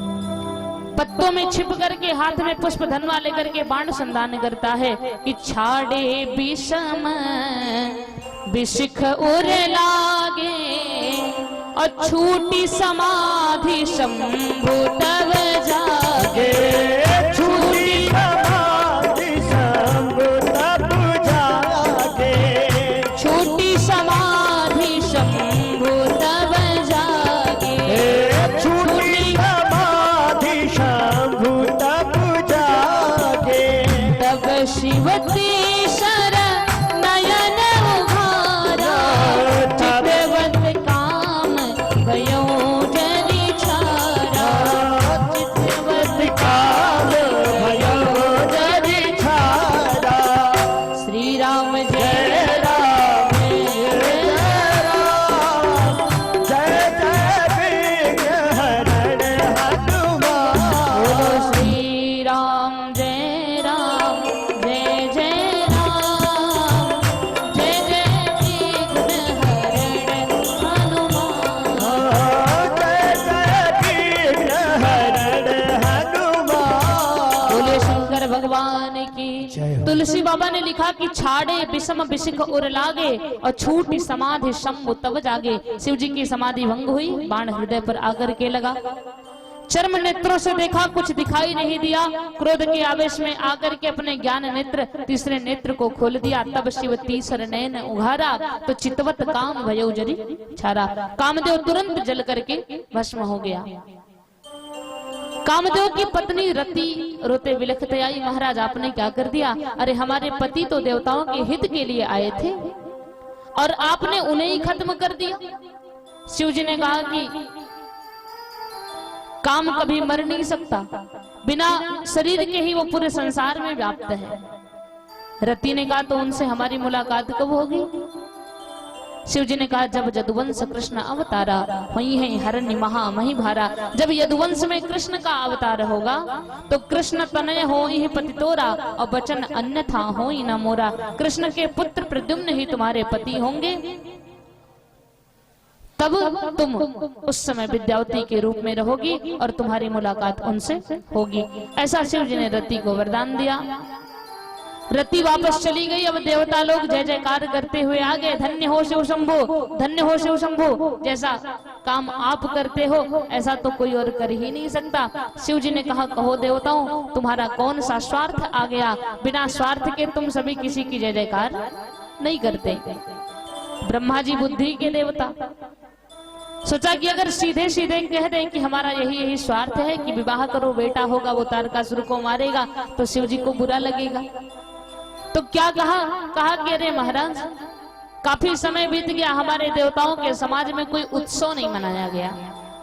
शिव जी ने कहा तुम मना लो उत्सव, नाच लो गा लो, मैं भी साथ में हूँ। ब्रह्मा जी ने कहा नहीं, बारात जाने की इच्छा है। अब बारात जाने की इच्छा है। शिव जी ने कहा तो ब्रह्मा जी ने कहा प्रभु आप विवाह करें, हम लोग आपके बारात में जाना चाहते हैं। शिव जी ने कहा भाई विवाह तो हम करेंगे, ये मत सोचना कि आप लोगों के कहने पर, हमारे स्वामी ने हमें आदेश किया है तो विवाह तो हम करेंगे ही। देवताओं ने कहा महाराज आप अपनी तैयारी कर लो, दूल्हा बनकर के तैयार हो जाओ, हम लोग सुंदर बारात लेकर के आ रहे हैं। देवता लोग चले गए। अब शिव जी को सजाने वाला कोई है ही नहीं। शिव जी के परिवार में कौन रहता है? ध्यान रखना, पहले विचार करें थोड़ा। शिव जी हमेशा प्रसन्न रहते हैं। शिव जी के लिए लिखा कि प्रसन्नाननम नीलकंठम दयालम, ये हमेशा खुश रहते हैं, हमेशा प्रसन्न रहते हैं। इसका कारण क्या है? लोगों ने पूछा महाराज आप हमेशा विश्राम में क्यों रहते हो? शिव जी ने भाव दिया, कहा कि बाहर से आया विष, बाहर से आया विष और मेरे मुख में थे राम। शिव जी हमेशा 24 घंटे मुख से राम राम राम राम करते रहते हैं। पुण्य तुम राम राम दिन राती, सादर जपहु अनंग अराती। तो शिव जी ने कहा कि बाहर से आया विष, मेरे मुख में थे राम, जब दोनों मिल गए तो क्या हुआ? बन गया विश्राम, विष और राम। इसलिए मैं हमेशा विश्राम में रहता हूँ। थोड़ा शिव जी के परिवार की ओर देखें। हमारे आपके यहाँ अगर कोई एक व्यक्ति विरोधी निकल जाए तो पूरे घर परिवार का जीना मुश्किल हो जाता है। पूरा परिवार तहस नहस हो जाता है, इधर उधर हो जाता है। अगर हम लोगों के यहाँ कोई एक विरोधी निकल गया तो और शिव जी के यहाँ सब के सब एक दूसरे के विरोधी बैठे हैं, पर फिर भी कोई समस्या नहीं है। इसका कारण क्या है? अब आप कहेंगे कि कौन कौन विरोधी है, तो थोड़ा विचार करें। गणेश जी का वाहन क्या है? गणेश जी किस पे सवार होते हैं? चूहे पर। गणेश जी की सवारी चूहा। शिव जी के गले में किसकी माला है? सर्प की माला है। सांप चूहे को खाता है ना। लेकिन यहाँ दोनों एक ही परिवार में एक साथ रह रहे हैं। कभी कभी चूहा डर जाता है, सोचता है कि कहीं शिव जी के गले का हार नीचे ना आ जाए। तो बगल में कार्तिकेय जी का वाहन मोर बैठा है। मोर ने कहा निश्चिंत रहो, अगर वो नीचे आएगा तो मैं उसे ऊपर पहुंचा दूंगा। चूहा और सांप एक साथ एक ही परिवार में रह रहे हैं। मोर सांप को खाता है। यहाँ मोर और सांप भी एक साथ रह रहे हैं। शिव जी की सवारी क्या है? नंदी, जो कि बैल है, और मैया पार्वती बाघ पर सवार रहती हैं। सबको भक्षण करने वाला बाघ बैठा है, लेकिन किसी को कोई खतरा, कोई डर नहीं है। ये सब के सब एक दूसरे के विरोधी हैं, लेकिन एक ही परिवार में सुकून से रह रहे हैं। इतना ही नहीं, और आगे देखें। हम लोग यहाँ जब लोग तीर्थ स्थानों पर जाते हैं तो वहां की भभूत लेकर के आते हैं, और घर में जब किसी की तबीयत खराब होती है तो कहते हैं ला करके लगा दो, अगर कुछ ऊपर ही साया होगी तो हट जाएगी। इसका भाव ये है कि भूत भभूत से डरता है। लेकिन यहाँ शिव जी के परिवार में भूत और भभूत भी एक साथ रह रहे हैं। शिव जी भस्म का लेप करते हैं, और इनके गढ़ों में भूतों की संख्या भी अधिक है। शिव जी भूतों को अपने साथ रखते क्यों हैं? इसका भी एक कारण है। जितने भूत प्रेत थे सबने शिव जी से निवेदन किया कि महाराज ये दुनिया वाले हमें अपने साथ नहीं रखते, हम कुछ नुकसान करें या ना करें फिर भी ये लोग अपना घर वर बंधवा लेते हैं, ताबीज लटका के घूमते हैं। हम इनका कुछ बिगाड़ते नहीं, तब भी ये लोग हमें अपने साथ नहीं रखते। शिव जी ने कहा तो काहे को दुनिया वालों के चक्कर में पड़े हो, हमारे पास आ जाओ। चले गए सब शिव जी के पास। यही स्थिति सांपों की है। जितने सर्प लोग हैं सब शिव जी के पास गए, महाराज हमारे अंदर क्रोध तो आप लोगों ने ही दिया है, भगवान ने ही दिया है। हम किसी को काटते भी नहीं, और अगर कोई हमें रास्ते में देख लेता है तो हमारा फन कुचल के चला जाता है। हम चाहे उनका कुछ नुकसान करें या ना करें, लेकिन कोई अगर मुझे देख लेता है तो बिना मारे छोड़ता नहीं है। हम क्या करें, कहाँ जाएं? शिव जी ने कहा तो हमारे पास चले आओ। जब वहां लोग तुम्हारी कदर नहीं कर रहे हैं तो वहां पे काहे को पड़े हो, हमारी शरण में चले आओ। सर्पों को भी धारण कर लिया। तो यहाँ शिव जी के परिवार में भूत और भभूत भी एक साथ रह रहे हैं। इतना ही नहीं, यहाँ जल और ज्वाला भी एक साथ हैं। शिव जी की जटा में गंगा का प्रवाह है, और तीसरे नेत्र में अग्नि है। तीसरे नेत्र में अग्नि और जटाओं में गंगा का प्रवाह है। यहाँ जल और ज्वाला भी दोनों एक साथ, दोनों का निवास है। और यहाँ विष और अमृत भी एक साथ हैं। चंद्रमा में अमृत है और शिव जी के कंठ में विष है, दोनों एक साथ रह रहे हैं। इसका कारण क्या है? कहा गरल सुधा रिपु करहि मिताई, और गोपद सिंधु अनल शीतलाई, और गरुड़ सुमेरु रेणु समताही।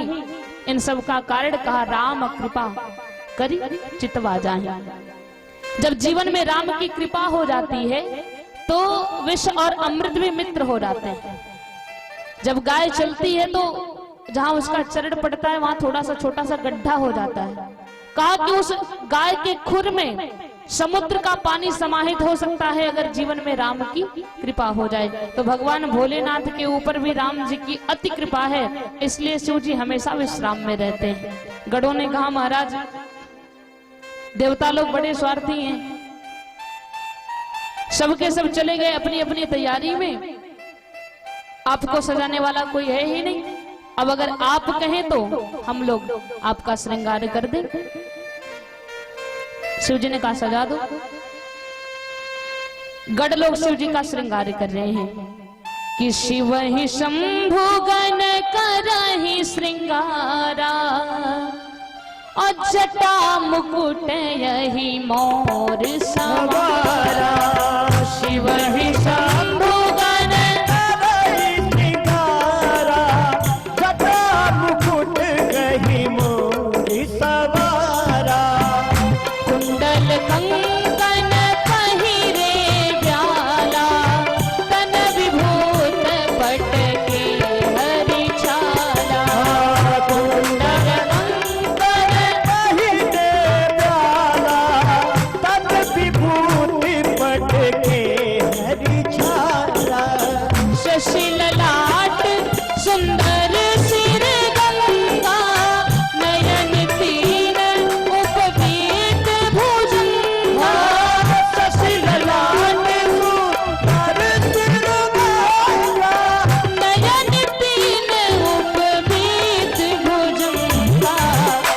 शिवहि शंभुगन करहि श्रृंगारा, जटा मुकुट यही मोर सवारा।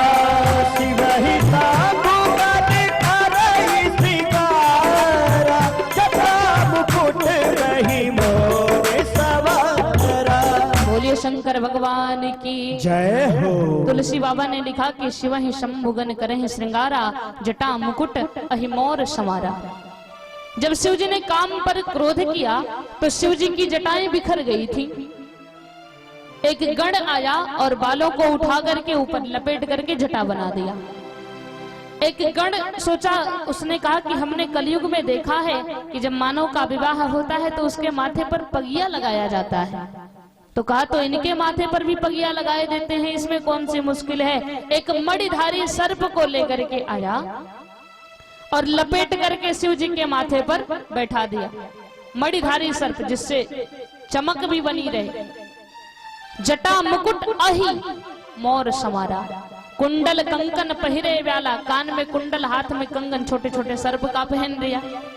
तन विभूत पट के हरि छाला, कटि प्रदेश पर बाघंबर लपेट दिया। एक गढ़ ने कहा कि हमने देखा है कि दूल्हे का कपड़ा सबसे अलग होता है, दूल्हे का कपड़ा सबसे नहीं मिलता, एकदम अलग होता है। तो कहा चलो इनको बाघंबर लपेट दे, सबसे अलग हो जाएंगे। बाघंबर लपेट दिया। एक गण झोला उठाया लेकर के भागा शमशान घाट और जलती हुई चिता की ताजी ताजी भस्म लेकर के आया। कहा कि हमने देखा है कि दूल्हे को कुछ लगाया जाता है शरीर पे, उन्हें क्या पता कि हल्दी लगता है, ला करके भस्म का लेप कर दिया पूरे शरीर पर। कहा कुंडल कंकन पहिरे व्याला, तन विभूत पट केहर छाला, और शशि ललाट माथे पर चंद्रमा, सुंदर सिर गंगा जटाओं में गंगा, नयन तीन उपवीत भुजंगा, तीन नेत्रों से स्वामी शोभायमान हो रहे हैं और कंधे पर जनेऊ है वो भी सर्प का। तो बोलिए वृंदावन बिहारी लाल की, हनुमंत लाल की जय हो। आप सभी शांति का परिचय देते हुए बैठे। सर्वप्रथम विचार करेंगे कि भूत भावन भगवान भोलेनाथ ने ऐसा रूप क्यों बनाया, इसका कारण क्या है। ऐसा रूप बना करके पूरे संसार को कौन सी शिक्षा देना चाहते हैं शिव जी। सर्वप्रथम भगवान भोलेनाथ ने जटा बनाया।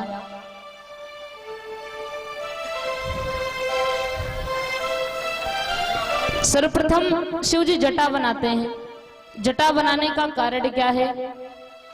कहा जटा का अर्थ है जंजाल, जंजाल कहें तो जिम्मेदारी। जब तक व्यक्ति का विवाह नहीं हुआ है तब तक तो कोई बात नहीं, लेकिन विवाह के बाद व्यक्ति की जिम्मेदारियां बढ़ जाया करती हैं। शिव जी ने कहा कि अपनी जिम्मेदारी को अपने माथे पर धारण करो, अपने जंजाल को अपने माथे पर धारण करो, इसलिए शिव जी ने जटा बनाया। दूसरा श्रृंगार जटा मुकुट अहिमोर समारा, सर्प का आभूषण पहना शिव जी ने।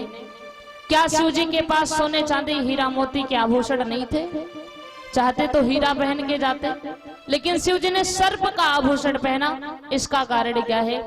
तो विद्वानों ने कहा कि आभूषण का आशय है माया, और शिव जी का कहना है कि कभी भी माया में आसक्त मत होना, नहीं तो ये आसक्ति एक दिन सर्प की भांति डसने लगेगी।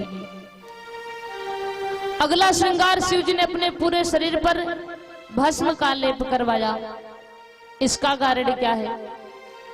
दूल्हे को हल्दी लगता है लेकिन शिव जी ने भस्म का लेप कराया।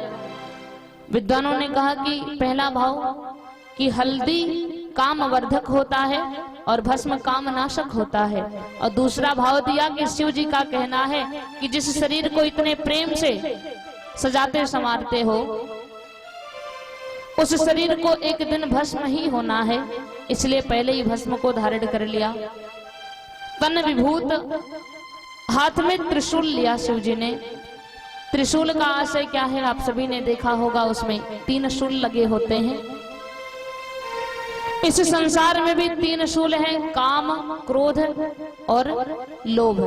यही तीनों शूल शिव जी के त्रिशूल में हैं और शिव जी का कहना है कि इन्हें अपने बस में रखो, अपनी मुट्ठी में रखो।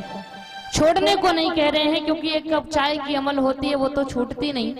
तो भला काम क्रोध लोभ सांसारिक सूलों को क्या छोड़ पाएंगे। तो कहा कि छोड़ना नहीं है, बस इसे अपने बस में रखना है, अपनी मुट्ठी में रखना है। अपने बस में रखो, अपनी मुट्ठी में रखो। जहां आवश्यकता हो धारण करो और आवश्यकता ना हो तो उठा करके दूर फेंक दो। माथे पर चंद्रमा धारण किया। चंद्रमा शीतलता का प्रतीक है। आशय मस्तिष्क को हमेशा शीतल रखे, ठंडा रखे। व्यक्ति को क्रोध के आवेश में नहीं आना चाहिए। जटाओं में गंगा का प्रवाह, गंगा स्वच्छता का प्रतीक है। सकल लोक जग पावनी गंगा, पूरे संसार को पवित्र करने वाली है। शिव जी ने नंदी की सवारी ली, बैल की सवारी, जबकि आज का दूल्हा चाहता है कि कंपनी की सबसे नई नई गाड़ी से हम जाएंगे ब्याह करने, लेकिन शिव जी ने बैल की सवारी करी। क्यों? ये बैल नहीं है, साक्षात धर्म है जो कि शिव जी के लिए बैल बन करके आया है। और ये बड़ा विचित्र है, साधारण नहीं है। जैसा बैल हम आप देखते हैं ये वैसा नहीं, थोड़ा अलग है। इसका वर्णन वेद करते हैं। कहा द्वे शीर्ष, इसके पास दो मुख हैं, लोक और परलोक। चत्वारि सिंगाः, चार सिंगे हैं, तप सत्य शौच और दया। कहा त्रयो अश्य पादाः, तीन चरण हैं, प्रवृत्ति निवृत्ति और प्रपत्ति। कहा सप्त हस्ताश्चो, इसके पास 7 हाथ हैं, भूरलोक भुवरलोक स्वर्गलोक महरलोक जनोलोक तपोलोक और सत्यलोक। और कहा त्रिधा बद्धो, ये 3 जगह से बधा हुआ है, श्रुतियों से, स्मृतियों से और पुराणों से। और जब चलता है तो शांत नहीं रहता, अपने मुख से हमेशा राम नाम का उच्चारण किया करता है। ऐसा श्रृंगार भूत भावन भगवान भोलेनाथ ने बनाया। देवता लोग आए, शिव जी को देखा तो हंसने लगे, जैसे आप लोग हंस रहे हो। शिव जी को देखा, हंसने लगे और कहा कि बर लायक दुल्हन जग नाही। ये ऐसा दूल्हा है कि इसके लायक तो पूरे संसार में कोई दुल्हन ही नहीं है। ऐसा दूल्हा भूतो ना भविष्यत, ना पहले कभी हुआ था ना बाद में कभी होगा। कुछ लोगों ने कहा महाराज वेश बदल दो। शिव जी ने कहा नहीं, हम तो ऐसे ही जाएंगे। शिव जी ने देखा कि देवताओं की संख्या अधिक है, हमारे गणों की संख्या कम है, तो अपने एक भृंगी नाम के गण को बुलाया और कहा चले जाओ पृथ्वी पर, और जितने भी शमशान घाट हैं सब पर ढिंढोरा पीट करके निमंत्रण दे आओ कि आज हमारे स्वामी का विवाह है और सभी भूत प्रेतों को बारात चलना है। भृंगी आया, ढिंढोरा पीट करके निमंत्रण दिया। पृथ्वी पे जितने भी शमशान घाट हैं सब पर निमंत्रण दे दिया। सारे भूत प्रेत पिशाच निशाचर शाकिनी डाकिनी सबके सब पहुंच गए शिव जी के बारात में। नाना वाहन नाना बेशा से शिव समाज निज देखा, को मुखहीन विपुल मुख काहू, बिनु पद कर को बहुपद बाहू। सब एक से बढ़कर के एक विचित्र विचित्र पहुंच गए। किसी के पास हाथ ही नहीं है, किसी के पूरे शरीर में हाथ ही हाथ लटक रहे हैं। किसी के पास पैर ही नहीं है, किसी के पूरे शरीर में पैर ही पैर लटक रहे हैं। एक से बढ़कर के एक विचित्र। भगवान विष्णु ने कहा कि हम इनके साथ नहीं जाएंगे, हम अपना समाज लेकर के अलग से जाएंगे और वो भी आगे आगे जाएंगे। ब्रह्मा जी ने कहा कि भाई ये दूल्हा बड़ा विचित्र है। मान लिया आप आगे आगे बारात लेकर के चले जाओ और दूल्हा यहीं समाधि लगा करके बैठ जाए तो क्या करेंगे? अब तो कामदेव भी नहीं है।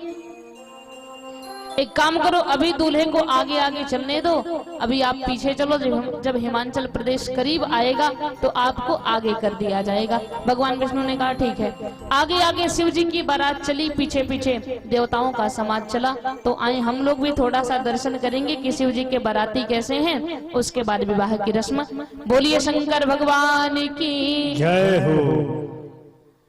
कि बम भोले की बारात में और सब बात अनोखी दैया, बम भोले की बारात में सब बात अनोखी दैया, बम भोले की बारात में सब बात अनोखी दैया।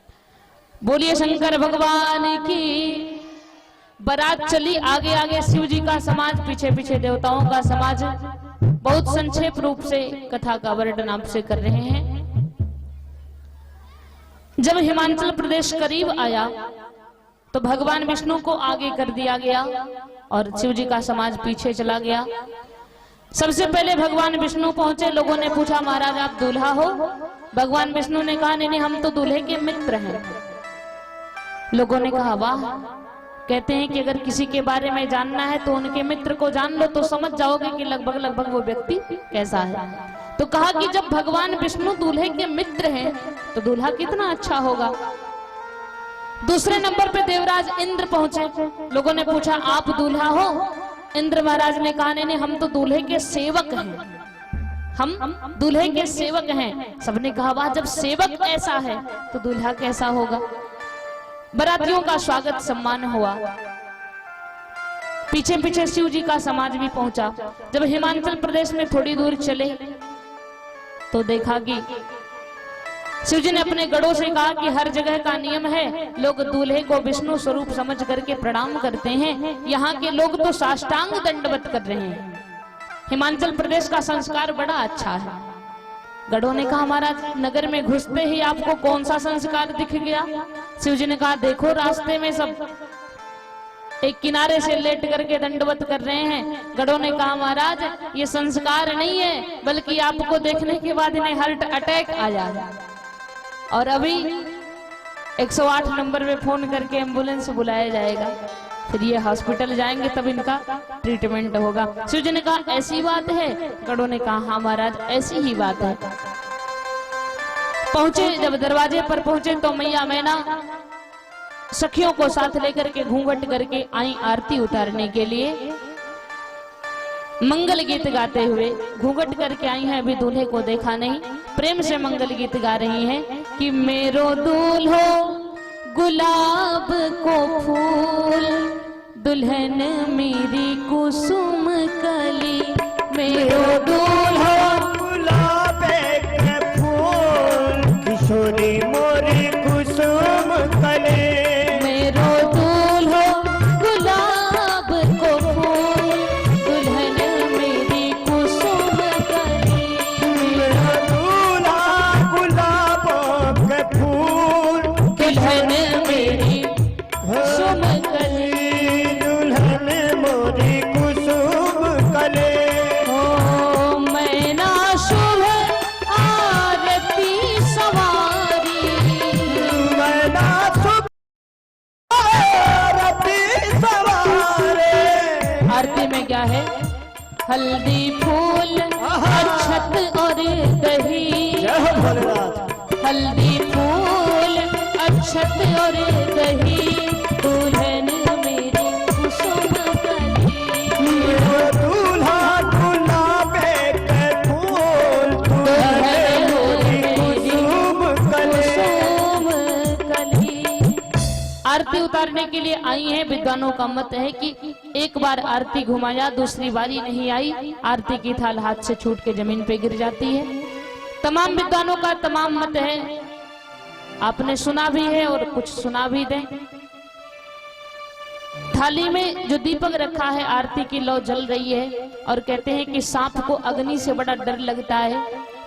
मैया मैना ने एक बार आरती घुमाई, अग्नि की लौ जल रही है, सर्प देवता ने देखा, एक फुंकार मारे, दीपक बुझ गया। मैया मैना के हाथ से आरती की थाल छूट के जमीन पे गिर गई। दूसरे विद्वान का दूसरा मत, सर्प देवता ने सोचा कि इसमें जो दही रखा है, सोचा उन्होंने कि ये दूध है, सफेद रंग की वस्तु, सोचा चलो चल करके देखें, हो सकता है ये मेरे लिए आया हो। आधा शरीर शिव जी की जटा पर, आधा शरीर सरकते हुए आ गए आरती की थाल में। मैया मैना ने देखा कि अरे यहाँ सांप कैसे पहुंचा, डर गई, आरती की थाल हाथ से छूट के जमीन पे गिर गई। मैया मैना ने सोचा कि मेरी बेटी ने इतना तप किया है, चलो दूल्हे को देख लें। घूंघट हटा करके दूल्हे को देखा, स्वरूप देखा तो मूर्छित होकर के गिर गई। सखियां लेकर के राजमहल में गई। मैया पार्वती को अपने गोद में बिठा करके बहुत प्रकार से रुदन करती हैं और कहते हैं ना कि विवाह में अगर कोई बात बिगड़ती है तो लोग अगुआ को पकड़ते हैं। इस विवाह के अगुआ हैं नारद जी। नारद जी को दोष देना प्रारंभ कर दिया। नारद कर में काह बिगाड़ा, भवन मोर जिन बसत उजाड़ा। हमने नारद का क्या बिगाड़ा था, उन्होंने हमारे बसे बसाए घर को उजाड़ दिया। शिव जी भी दरवाजे से उठ के जनवासे में चले आए। गढ़ों से कहा जाओ जाकर के पूछो विवाह करना है कि नहीं, अगर नहीं करना है तो हम कैलाश पर जाएंगे। लोगों ने कहा महाराज वेश बदल दो। शिव जी ने कहा नहीं, जैसे आए हैं ऐसे ही रहेंगे। सबने नारद जी से कहा, नारद जी अब आप ही जाओ समझाओ।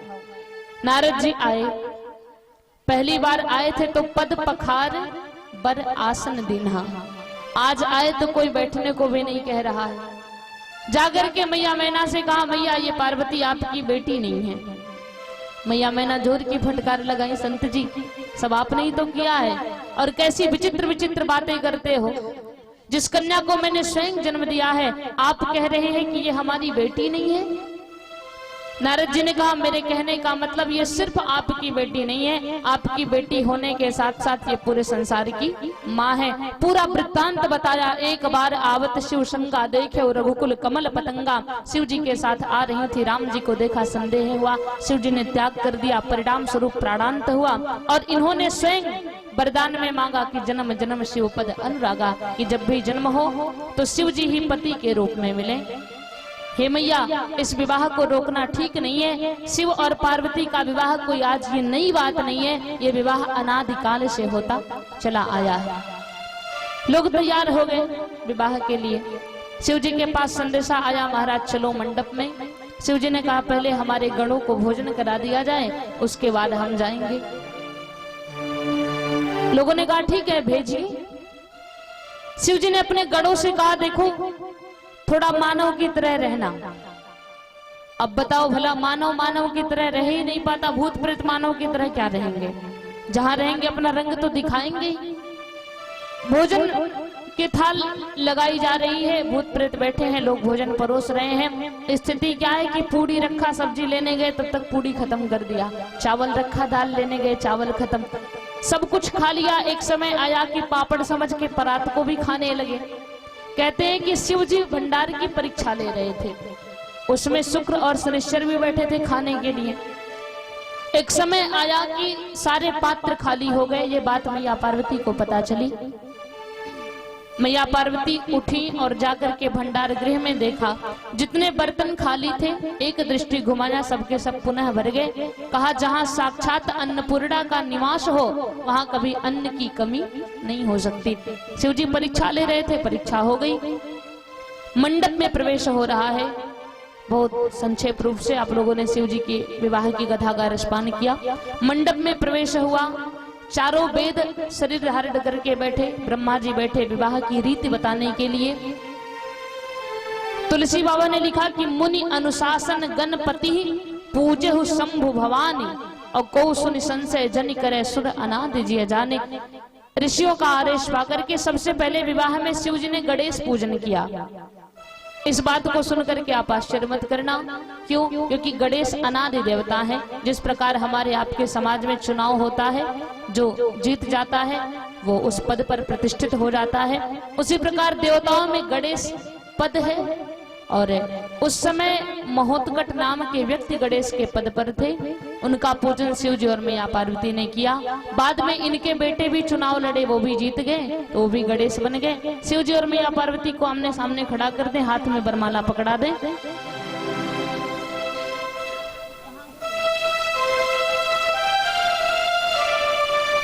जयमाला की रस्म संपन्न करवा दें। तुलसी बाबा ने लिखा कि पानी ग्रहण जब कीन महेशा, पानी ग्रहण जब कीन महेशा, पानी ग्रहण जब कीन महेशा, पानी ग्रहण जब कीन महेशा, यह ऋषि तब सकल सुरेशा, यह से तब सकल सुरेशा, यह से तब सकल सुरेशा। वेद मंत्र मुनि पर उच्चरहि, वेद मंत्र मुनि पर उच्चरहि, जय जय जय शंकर सुर करहि, जय जय जय शंकर तुझ करहि।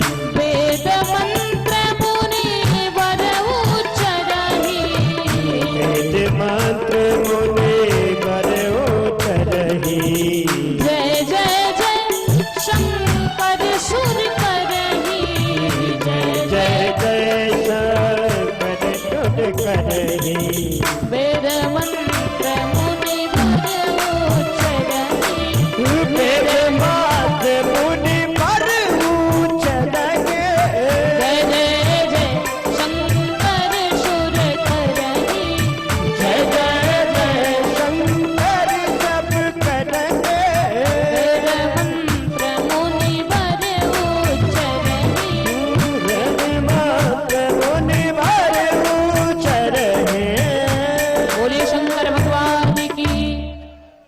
तुलसी बाबा ने लिखा कि पानी ग्रहण जब कीन महेशा ही हर्षे तब सुगल सकल सुरेशा।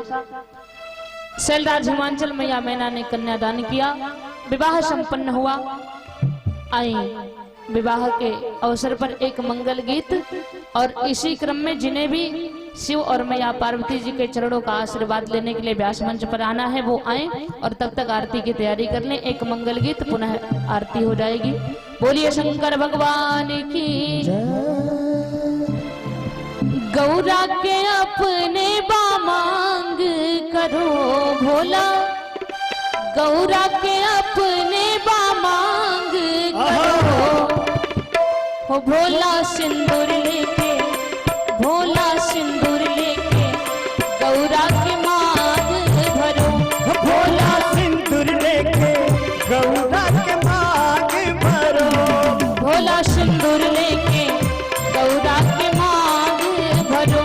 मांग भरो, मांग भरो, भोला लेके गौरा के मांग भरो। हो अब तक तो रहे जटाधारी दिगंबर, अब तक तो रहे जटाधारी दिगंबर, अब तक तो रहे जटाधारी दिगंबर, अब तक तो रहे जटाधारी दिगंबर। अब तो गृहस्थी के साथ भरो भोला, अब तो गृहस्थी के साथ भरो, भोला सिंदूर लेके, भोला सिंदूर लेके गौरा के मांग भरो, भोला सिंदूर लेके गौरा के मांग भरो। बड़े भाग्य पायो ऐसन दुल्हन अन्नपूर्णा, बड़े भाग्य पायु ऐसन दुल्हन अन्नपूर्णा, बड़े भाग्य पायो ऐसन दुल्हन अन्नपूर्णा, बड़े भाग्य पायु ऐसन दुल्हन अन्नपूर्णा। अब तो दूर अपने झोली से भाग करो भोला, अब तो दूर अपने झोली से भाग करो, भोला सिंदूर लेके, भोला सिंदूर लेके गौरा के मांग भरो, भोला सिंदूर लेके गौरा के मांग भरो। हो कई के सिंदूर दान भोला को बर पधारो, कोहबर पधारो भोला कोहबर पधारो, एक सिंदूर दान भोला को बर पधारो, कई सिंदूर दान भोला कोहबर पधारो।